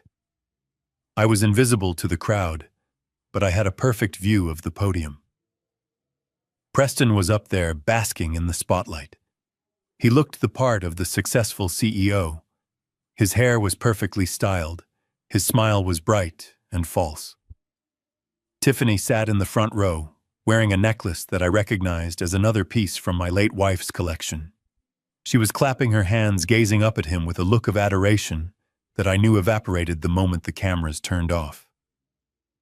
Preston leaned into the microphone. His voice boomed through the hall, confident and smooth. "Ladies and gentlemen," he said, spreading his arms wide, "tonight is not just about raising money for the arts. It is about legacy. My father, Harlan Ford, built a great foundation. But the future belongs to innovation. The future belongs to those brave enough to take risks. And I am proud to announce that Ford Logistics is entering a new era of prosperity. We are expanding, we are growing, and we are stronger than ever." I checked my watch. It was 8 o'clock exactly. The timing was crucial. At that exact moment, across the city and across the globe, the automated press release from Nemesis Corporation hit the newswires. Simultaneously, the foreclosure notice was filed electronically with the county clerk, and most importantly, the notification was pushed to the financial apps on every smartphone in the room. It started as a ripple. A phone chimed in the back of the room. Then another. Then a pocket buzzed against a thigh. Then a purse vibrated against a chair leg. Within 10 seconds, the low murmur of polite attention was replaced by a strange digital hum. The sound of 500 devices receiving bad news at the same time. Preston faltered. He noticed the shift in the room. He saw the head of the Commerce Bank look down at his phone and frown. He saw the mayor whisper something to his wife and point at the stage. "We are," Preston stammered, trying to regain control. "We are committed to excellence." But nobody was listening to him anymore. The screens of their phones were glowing, lighting up faces with the blue hue of shock. The headline was short and brutal. "Ford Logistics defaults. Nemesis Corp seizes control. Assets frozen. Bankruptcy imminent." The whispering started. It grew louder like the buzzing of angry bees.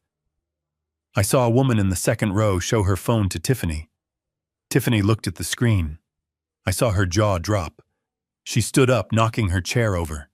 She looked at Preston with wide, terrified eyes and shook her head frantically. Preston looked confused. He laughed nervously, a high-pitched sound that echoed painfully in the microphone. Is there a problem?" he asked. I stepped out from the curtains. I did not run. I walked. My footsteps were heavy and deliberate on the wooden stage. I walked up behind Preston. He did not see me until the crowd gasped. He turned around and jumped back as if I had burned him. "Dad," he whispered. "What are you doing here?" "Get off the stage." I reached out and took the microphone from his hand. He was too stunned to resist. I gripped the stand and looked out at the sea of faces. I saw the shock. I saw the judgment. And I saw the realization dawning on them that the king was dead and the old lion had returned. "Good evening, everyone," I said. My voice was calm, cold, and steady. "I apologize for the interruption. My son was just telling you about the future of Ford Logistics, but it seems he left out a few critical details about the present." I reached into my pocket and pulled out the deed. The real deed. The one transferred to Nemesis Corporation 5 minutes ago. "You all just received a notification on your phones," I continued. "It says that Ford Logistics has defaulted on a major loan. It says that a company called Nemesis Corporation has exercised its right to seize all assets, including the corporate headquarters, the fleet, and the executive voting rights." I paused, letting the words sink in. That is all true. But there is one detail the news report missed. It did not mention who owns Nemesis Corporation. I turned to look at Preston. He was shaking. His face was the color of ash. He was putting the pieces together. The loan, the trap, the man standing before him. "I own it," I said, looking back at the crowd. A collective gasp went through the room. "I am Nemesis," I declared, my voice rising. "I am the creditor. I am the bank. And as of 8:01 this evening, I am the sole owner of Ford Logistics." Preston grabbed my arm. "You cannot do this," he hissed. "That loan, that was private equity. You tricked me." I pulled my arm away. "I did not trick you, son. I tested you, and you failed. You bet the company on a lie. You leveraged my legacy to pay for your wife's greed, and now the bill is due." I looked down at Tiffany in the front row. She was freezing. She looked ready to run, but there was nowhere to go. "And there is one more thing," I said, speaking into the microphone. "The collateral for the loan included all personal assets pledged by the guarantor. That means the cars, that means the accounts, and that means the house." I pointed at Preston. "This gala is over. The company is under new management, and my son is officially homeless." The silence in the room was absolute. It was the silence of a guillotine blade hanging in the air. Preston snapped. The humiliation was too much. The loss of his status, his money, his identity in front of the people he desperately wanted to impress, broke something inside him. He let out a primal scream of rage. "You stole it!" he shrieked. "You thief! I will kill you!" He lunged at me. His hands were clawed, reaching for my throat. He wanted to squeeze the life out of me right there on stage. I did not move. I did not flinch. I stood my ground, prepared to take the hit, but I did not have to. From the wings, a massive figure emerged. It was Sam, the head of security. He moved faster than a man his size should be able to move. He intercepted Preston in midair, tackling him to the ground with a bone-jarring thud. "Get off me!" Preston screamed, thrashing against the floor like a wild animal. "That is my company. He is the criminal. Arrest him." Sam pinned Preston's arms behind his back. He looked up at me, awaiting orders. "Take him out, Sam," I said quietly into the microphone. and take his wife too. They are trespassing. Two other guards appeared and grabbed Tiffany, who was trying to slip away through the side exit.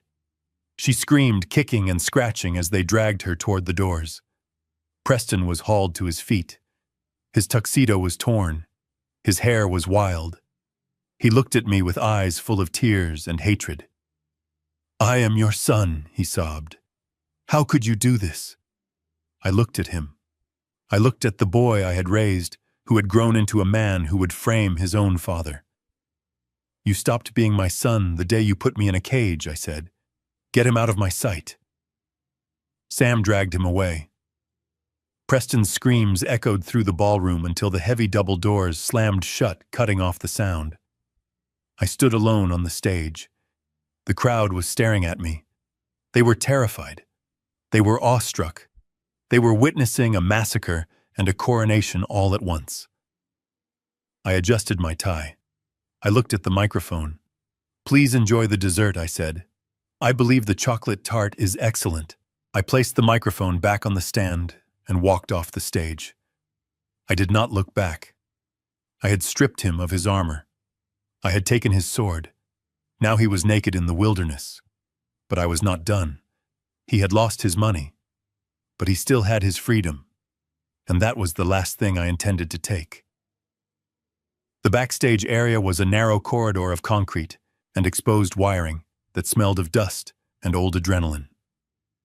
It was the unglamorous reality behind the velvet curtain, and it was fitting that this was where my family finally disintegrated.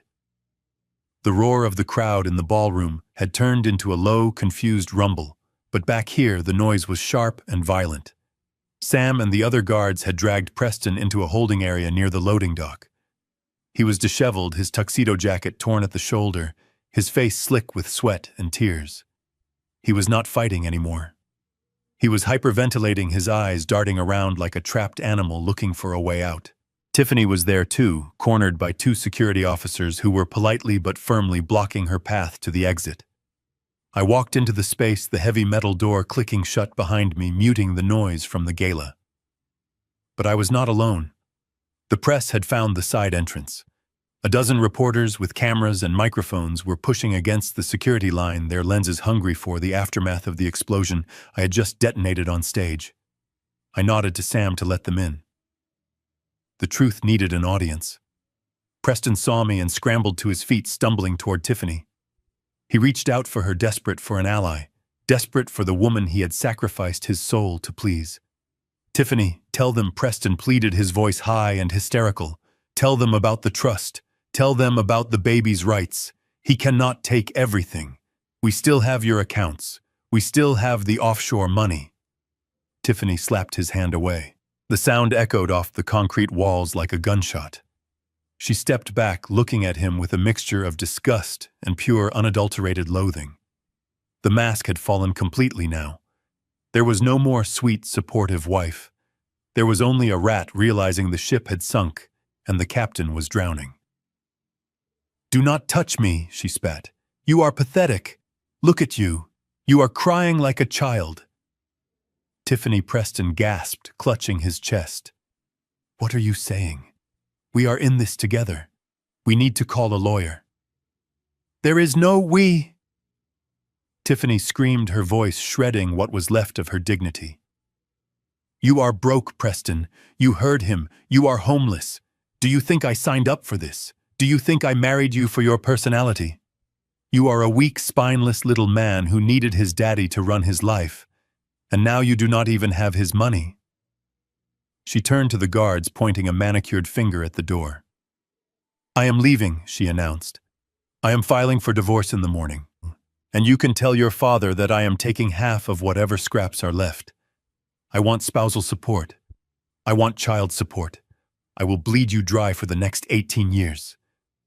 She turned to storm out, her red dress swirling around her like a pool of blood. "You are not going anywhere, Tiffany." My voice stopped her dead in her tracks. I stepped into the circle of light cast by the overhead rig. The reporters raised their cameras, the shutters clicking furiously. Tiffany spun around, her eyes narrowing. "Get out of my way, old man," she hissed. "You got your company back. Congratulations. Now let me go. I have a son to raise. I reached into my inner pocket.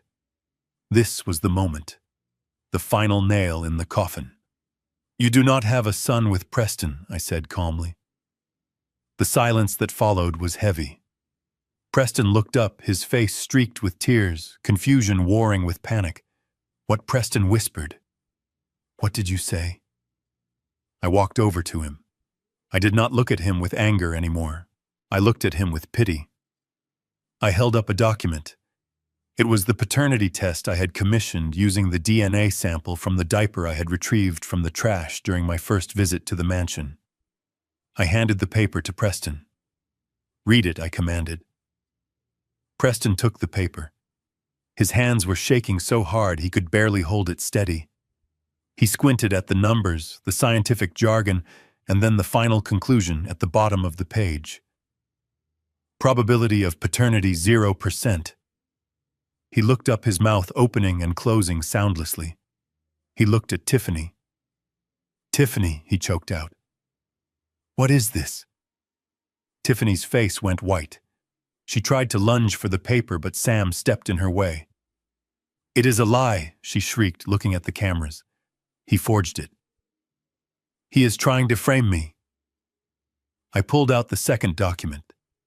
The confession from Dr. Thorne. I held it up for the press to see.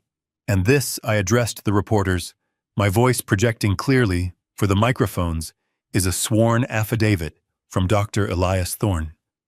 It details how Ms. St. Clair paid him $50,000 to fake a miscarriage 2 years ago. There was never a baby then. And the baby she has now. I turned my gaze back to Tiffany, who was now trembling, her back pressed against the wall. I did some digging, Tiffany, I said. I checked the visitor logs at the gym you go to. I checked the credit card receipts for the hotel rooms. And then I ran a second DNA comparison. I pulled out a photo. It was a picture of the personal trainer, the man with the tattoo on his neck. Meet the real father, I said, dropping the photo at Preston's feet. Preston stared at the photo. He stared at the paternity test. And then he looked at his wife. The woman he had sent his own father to prison to protect. The woman he had stolen millions of dollars to impress. The woman who was currently looking at him, not with love, but with the terrified eyes of a con artist caught in the act. Is it true? Preston whispered. His voice was broken. It sounded like glass grinding in a machine. Tiffany did not answer. She didn't have to. Her silence was a confession. And then Preston screamed. It was not a scream of anger.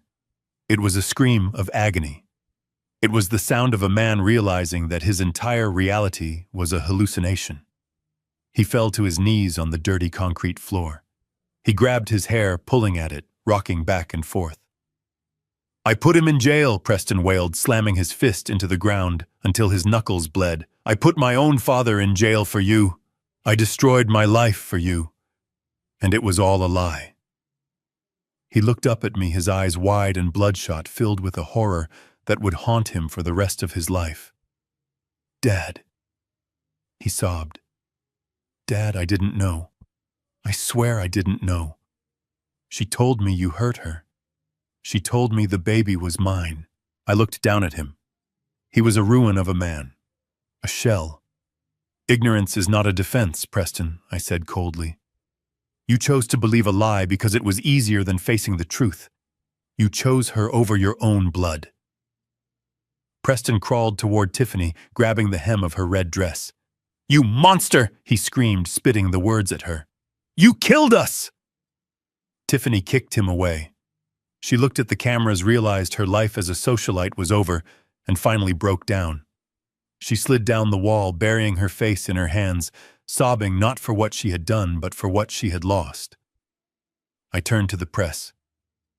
You have your story, I said. The fraud, the adultery, the theft. Print it all. I looked at Sam. Call the police, I ordered. We have a confession to file, and I believe there are outstanding warrants for both of them now.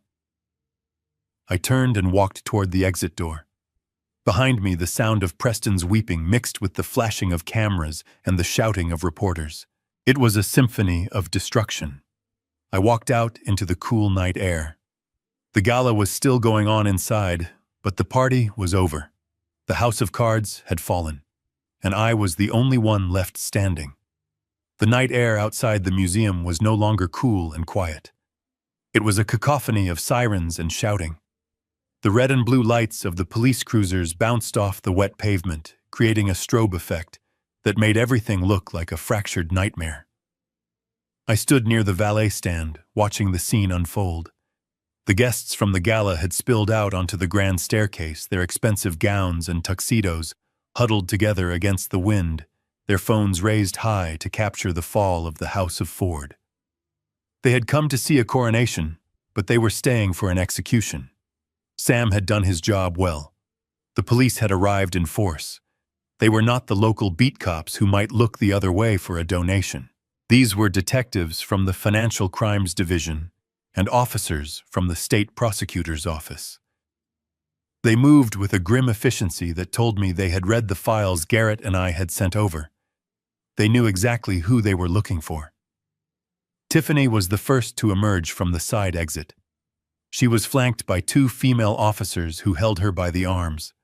Her red dress, which had looked so regal on stage, now looked like a costume from a cheap play. Her hair was wild, her makeup smeared across her cheeks. She was not going quietly. She was screaming, kicking her heels against the concrete, trying to twist away from the grip of the law.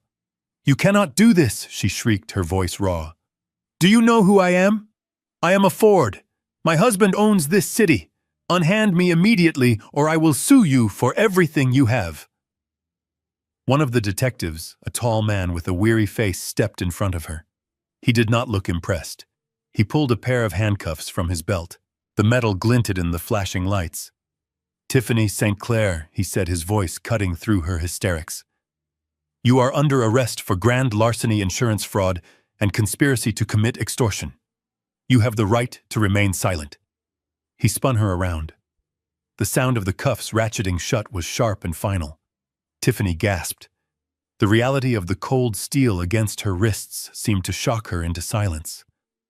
She looked up and saw me standing 10 feet away. Her eyes were wide, filled with a mixture of hatred and disbelief. She opened her mouth to curse me, but the officers shoved her forward, guiding her toward the back of a waiting cruiser. She was shoved inside her head, ducking low, the heavy door slamming shut on her screams. Then came Preston. He walked out slowly. He was not fighting. He looked like a man walking to the gallows. His tuxedo jacket was gone, lost somewhere in the backstage scuffle. His white shirt was torn and stained. He blinked in the harsh glare of the police lights, disoriented and broken. When the officers approached him, he raised his hands instinctively, a gesture of surrender he should have made 2 years ago. "Preston Ford," the detective announced, reading from a warrant. "You are under arrest for corporate embezzlement, perjury, and filing a false police report." Preston did not answer. He let them pull his arms behind his back. He let them lock the cuffs. He looked numb. But then, as they began to lead him down the steps, his eyes swept the crowd. He saw the faces of his former friends, the investors, the socialites. He saw them recording his shame. And then he saw me. I was standing alone near the fountain, my hands in my pockets, my face impassive. I was not smiling. There is no joy in watching your own blood being put in chains, but there is satisfaction in justice. Preston stopped. He planted his feet, fighting against the officer's grip. "Dad," he cried out. The officers tried to push him forward, but he threw his weight back, desperate to reach me. "Dad, wait. Please." He broke free from one of the officers for just a second, stumbling toward me. He fell to his knees on the wet asphalt, sliding until he was right in front of me. He looked up, tears streaming down his face, mixing with the sweat and the dirt. He looked like a child again, the little boy who used to scrape his knees and run to me for comfort. But that boy was dead. He had been killed by the man kneeling before me. "Dad. Please," he sobbed, trying to reach for my hand with his bound wrists. "Stop this. Tell them it was a mistake. I am your son. You cannot let them take me to prison. I will die in there." I looked down at him. I saw the fear in his eyes. It was the same fear I had felt every night for 730 days. The fear of the cage, the fear of being forgotten. "I made a mistake," he pleaded, his voice cracking. "I was stupid. I was weak. But I am family. You said family protects each other. Save me, Dad. Please save me." He leaned forward, pressing his forehead against the toe of my shoe, weeping uncontrollably. I looked at the crowd. They were silent, watching the final act of the tragedy. I looked at the police officers who had paused, giving us a moment. They waited for my signal. They thought perhaps the father would soften. They thought perhaps mercy would win. I leaned down. I got close enough so that only he could hear me. I smelled the fear on him. "I protected you for 40 years, Preston," I said, my voice low and hard like granite. "I gave you a home. I gave you an education. I gave you a company. I taught you right from wrong. I taught you that a man's word is his bond." Preston looked up, hope flickering in his eyes. "Yes," he whispered. "Yes, Dad." I stood up straight, towering over him. "But you did not learn," I said. "You chose to listen to greed. You chose to listen to a liar. And when I tried to warn you, you locked me away to silence me." I pulled my foot back, breaking the contact between us. I kicked his hand away gently but firmly, a gesture of absolute rejection. "I have taught you everything I can, son," I said coldly, "and you failed every test. So now I am sending you to a new school." Preston's eyes went wide with horror. "No," he gasped. "No, Dad, please. Let prison teach you," I said. "Maybe the walls will teach you the value of freedom. Maybe the silence will teach you the value of truth, because I am done teaching you." I nodded to the officers. "Take him," I said. Preston screamed. It was a long, agonizing wail that tore through the night. The officers grabbed him by the shoulders and hauled him to his feet. He thrashed and kicked, looking back at me with eyes full of betrayal, but I did not look away. I watched him being dragged toward the second cruiser. The press surged forward, the flashbulbs exploding like lightning, illuminating his twisted face one last time before he was shoved into the back seat. The door slammed shut. The lock clicked. The sirens wailed as the cars pulled away, their red lights fading into the distance, carrying away the rot that had infected my life. I stood there in the aftermath, the rain starting to fall again, washing the pavement clean. The guests began to disperse, whispering nervously, avoiding my gaze. They knew that the man standing by the fountain was not just a survivor. He was a force of nature. I took a deep breath. The air tasted cold and sweet. My son was gone. My daughter-in-law was gone. My house was empty. But for the first time in 2 years, I was not alone. I had my dignity.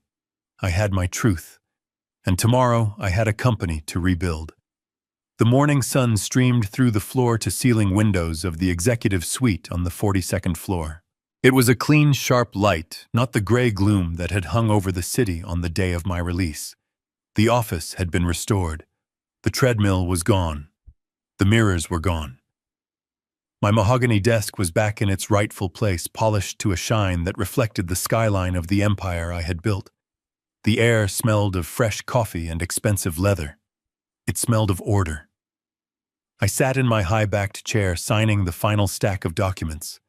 My hand was steady. The signature was bold and sweeping, just as it had been 30 years ago. Across from me sat Sarah. She was no longer the frightened waitress in a stained uniform hiding in a diner booth.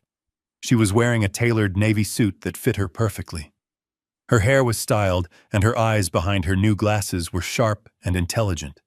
She was reviewing the quarterly projections on her tablet, tapping the screen with the confidence of a seasoned executive. I had appointed her chief financial officer 2 weeks ago. Some of the board members had raised their eyebrows at her lack of corporate experience, but after she found 3 hidden accounts that Preston had used to siphon money, they went silent. She had the one qualification that mattered more than an MBA. She had integrity. I placed the pen down on the document. It was done. The Harlan Ford Legal Defense Fund is officially established, I said, sliding the paper across the desk. $5 million in initial funding. It will provide top-tier legal representation for elderly people who are being financially exploited by their families. No one should have to rot in a cell because their children want an early inheritance. Sarah took the document and smiled. It was a genuine smile, one that reached her eyes. "It is going to change a lot of lives, Harlan," she said. "I have already hired 3 lawyers from the district attorney's office to head the team. They start on Monday." "Good," I said, leaning back. "And how is Danny?" "He loves the new school," she said, her face lighting up. "He asked if Grandpa is coming to his soccer game on Saturday." I felt a warmth in my chest that had nothing to do with money or power. "Tell him I will be there," I said. "And tell him I am bringing the orange slices." The intercom on my desk buzzed, interrupting the moment. It was my assistant. Her voice sounded hesitant. "Mr. Ford," she said, "I have a collect call from the state correctional facility. It is Preston. Do you want me to block it?" I looked at the phone. The red light was blinking, a rhythmic, pulsing warning. Sarah looked up at me, her expression tightening. She did not say anything, but I knew what she was thinking. She was thinking about the fear, the threats, the years of manipulation. I stared at the light for a long moment. 2 years ago, I would have answered immediately. I would have rushed to fix whatever mess he had made. I would have paid the bail, hired the experts, and buried the truth. But the man who did that was gone. He had died in a prison cell, leaving behind only the nemesis. "Put him through," I said, "but keep it on speaker." There was a click, and then the automated voice announced that the call was being recorded. Then came the sound of heavy breathing and background noise. Clanging doors, shouting, the sounds of hell. Dad Preston's voice crackled through the speaker. It was thin and desperate. "Dad, are you there?" "I am here, Preston," I said, my voice flat. "Oh, thank God," he sobbed. "Dad, you have to help me. This place, it is a nightmare. The public defender you left me with is an idiot. He says I am looking at 10 to 15 years. 10 years, Dad. I will be 50 when I get out. You have to get me a real lawyer. Get Garrett, please. I know you are angry, but you cannot let me rot in here." I listened to his pleading. I waited for a sign of remorse. I waited to hear him ask about his son. I waited to hear him apologize to Sarah. But there was nothing. Only his own pain. Only his own needs. Even in chains, he was still the same selfish boy who thought the world owed him a living. "I am not angry, Preston," I said calmly. "Anger implies surprise, and I am not surprised anymore." "Dad, stop the lecture," Preston shouted, his voice rising in panic. "I need money. I need an appeal. You have millions. Just transfer some to my commissary account at least." "I am hungry, Dad. The food here is sludge." I looked at the sandwich on my desk that I hadn't touched yet. "The food is supposed to be bad." "Preston," I said, "it is prison. I ate it for 2 years. You will get used to it." "Dad, please," he wailed. "I am your son. Blood is thicker than water, remember. You always said that." I reached out and hovered my finger over the disconnect button. I did say that, I replied. But I learned something new in the dark Preston. Blood may be thicker than water, but it can also be poisonous. And when a limb is gangrenous, you do not keep it because it is part of you. You cut it off to save the body. No, Dad, wait, do not hang up, Preston screamed. I already have, I said. I pressed the button. The line went dead. The silence that followed was absolute. It was not heavy. It was not sad. It was light. It was the feeling of a heavy pack being dropped after a long hike. I looked at Sarah. She was watching me with tears in her eyes, not of sadness, but of understanding. Are you okay? She asked softly. I stood up and walked to the window, looking out at the city below. The cars looked like toys. The people looked like ants. Life was going on down there, chaotic and beautiful. I am better than okay, I said. I am free. I turned back to look at her. People say that family is everything. They say you have to forgive them no matter what they do. They say that biology is destiny. But they are wrong. Family is not about whose DNA you share. It is about who stands by you in the rain. It is about who respects you when you have nothing. It is about who tells you the truth even when it hurts. I walked over and placed a hand on Sarah's shoulder. I lost a son, I said. A son who saw me as nothing more than a bank account. But I gained a daughter who sees me as a man. And on Saturday, I am going to watch my grandson play soccer. That is a fair trade. I walked back to my desk and picked up my pen. Now, I said, let us get back to work. We have an empire to run. This story teaches us a harsh but necessary truth. Toxic behavior should never be tolerated simply because it comes from family. Harlan spent years enabling his son's entitlement, believing that love meant shielding him from consequences. It was only when he was stripped of his dignity that he realized true family is built on respect, integrity, and mutual care, not just shared blood. Setting boundaries is not an act of cruelty. It is an act of self-preservation. Sometimes the bravest thing you can do is walk away from the people who hurt you to find the peace you deserve. If this story resonated with you, if you have ever had to stand up for your own worth against those closest to you, please hit that like button and subscribe to the channel. It helps us share more stories of resilience and justice. And I want to hear from you. Have you ever had to cut ties with a toxic family member to save yourself? Let me know your story in the comments below. See you in the next video.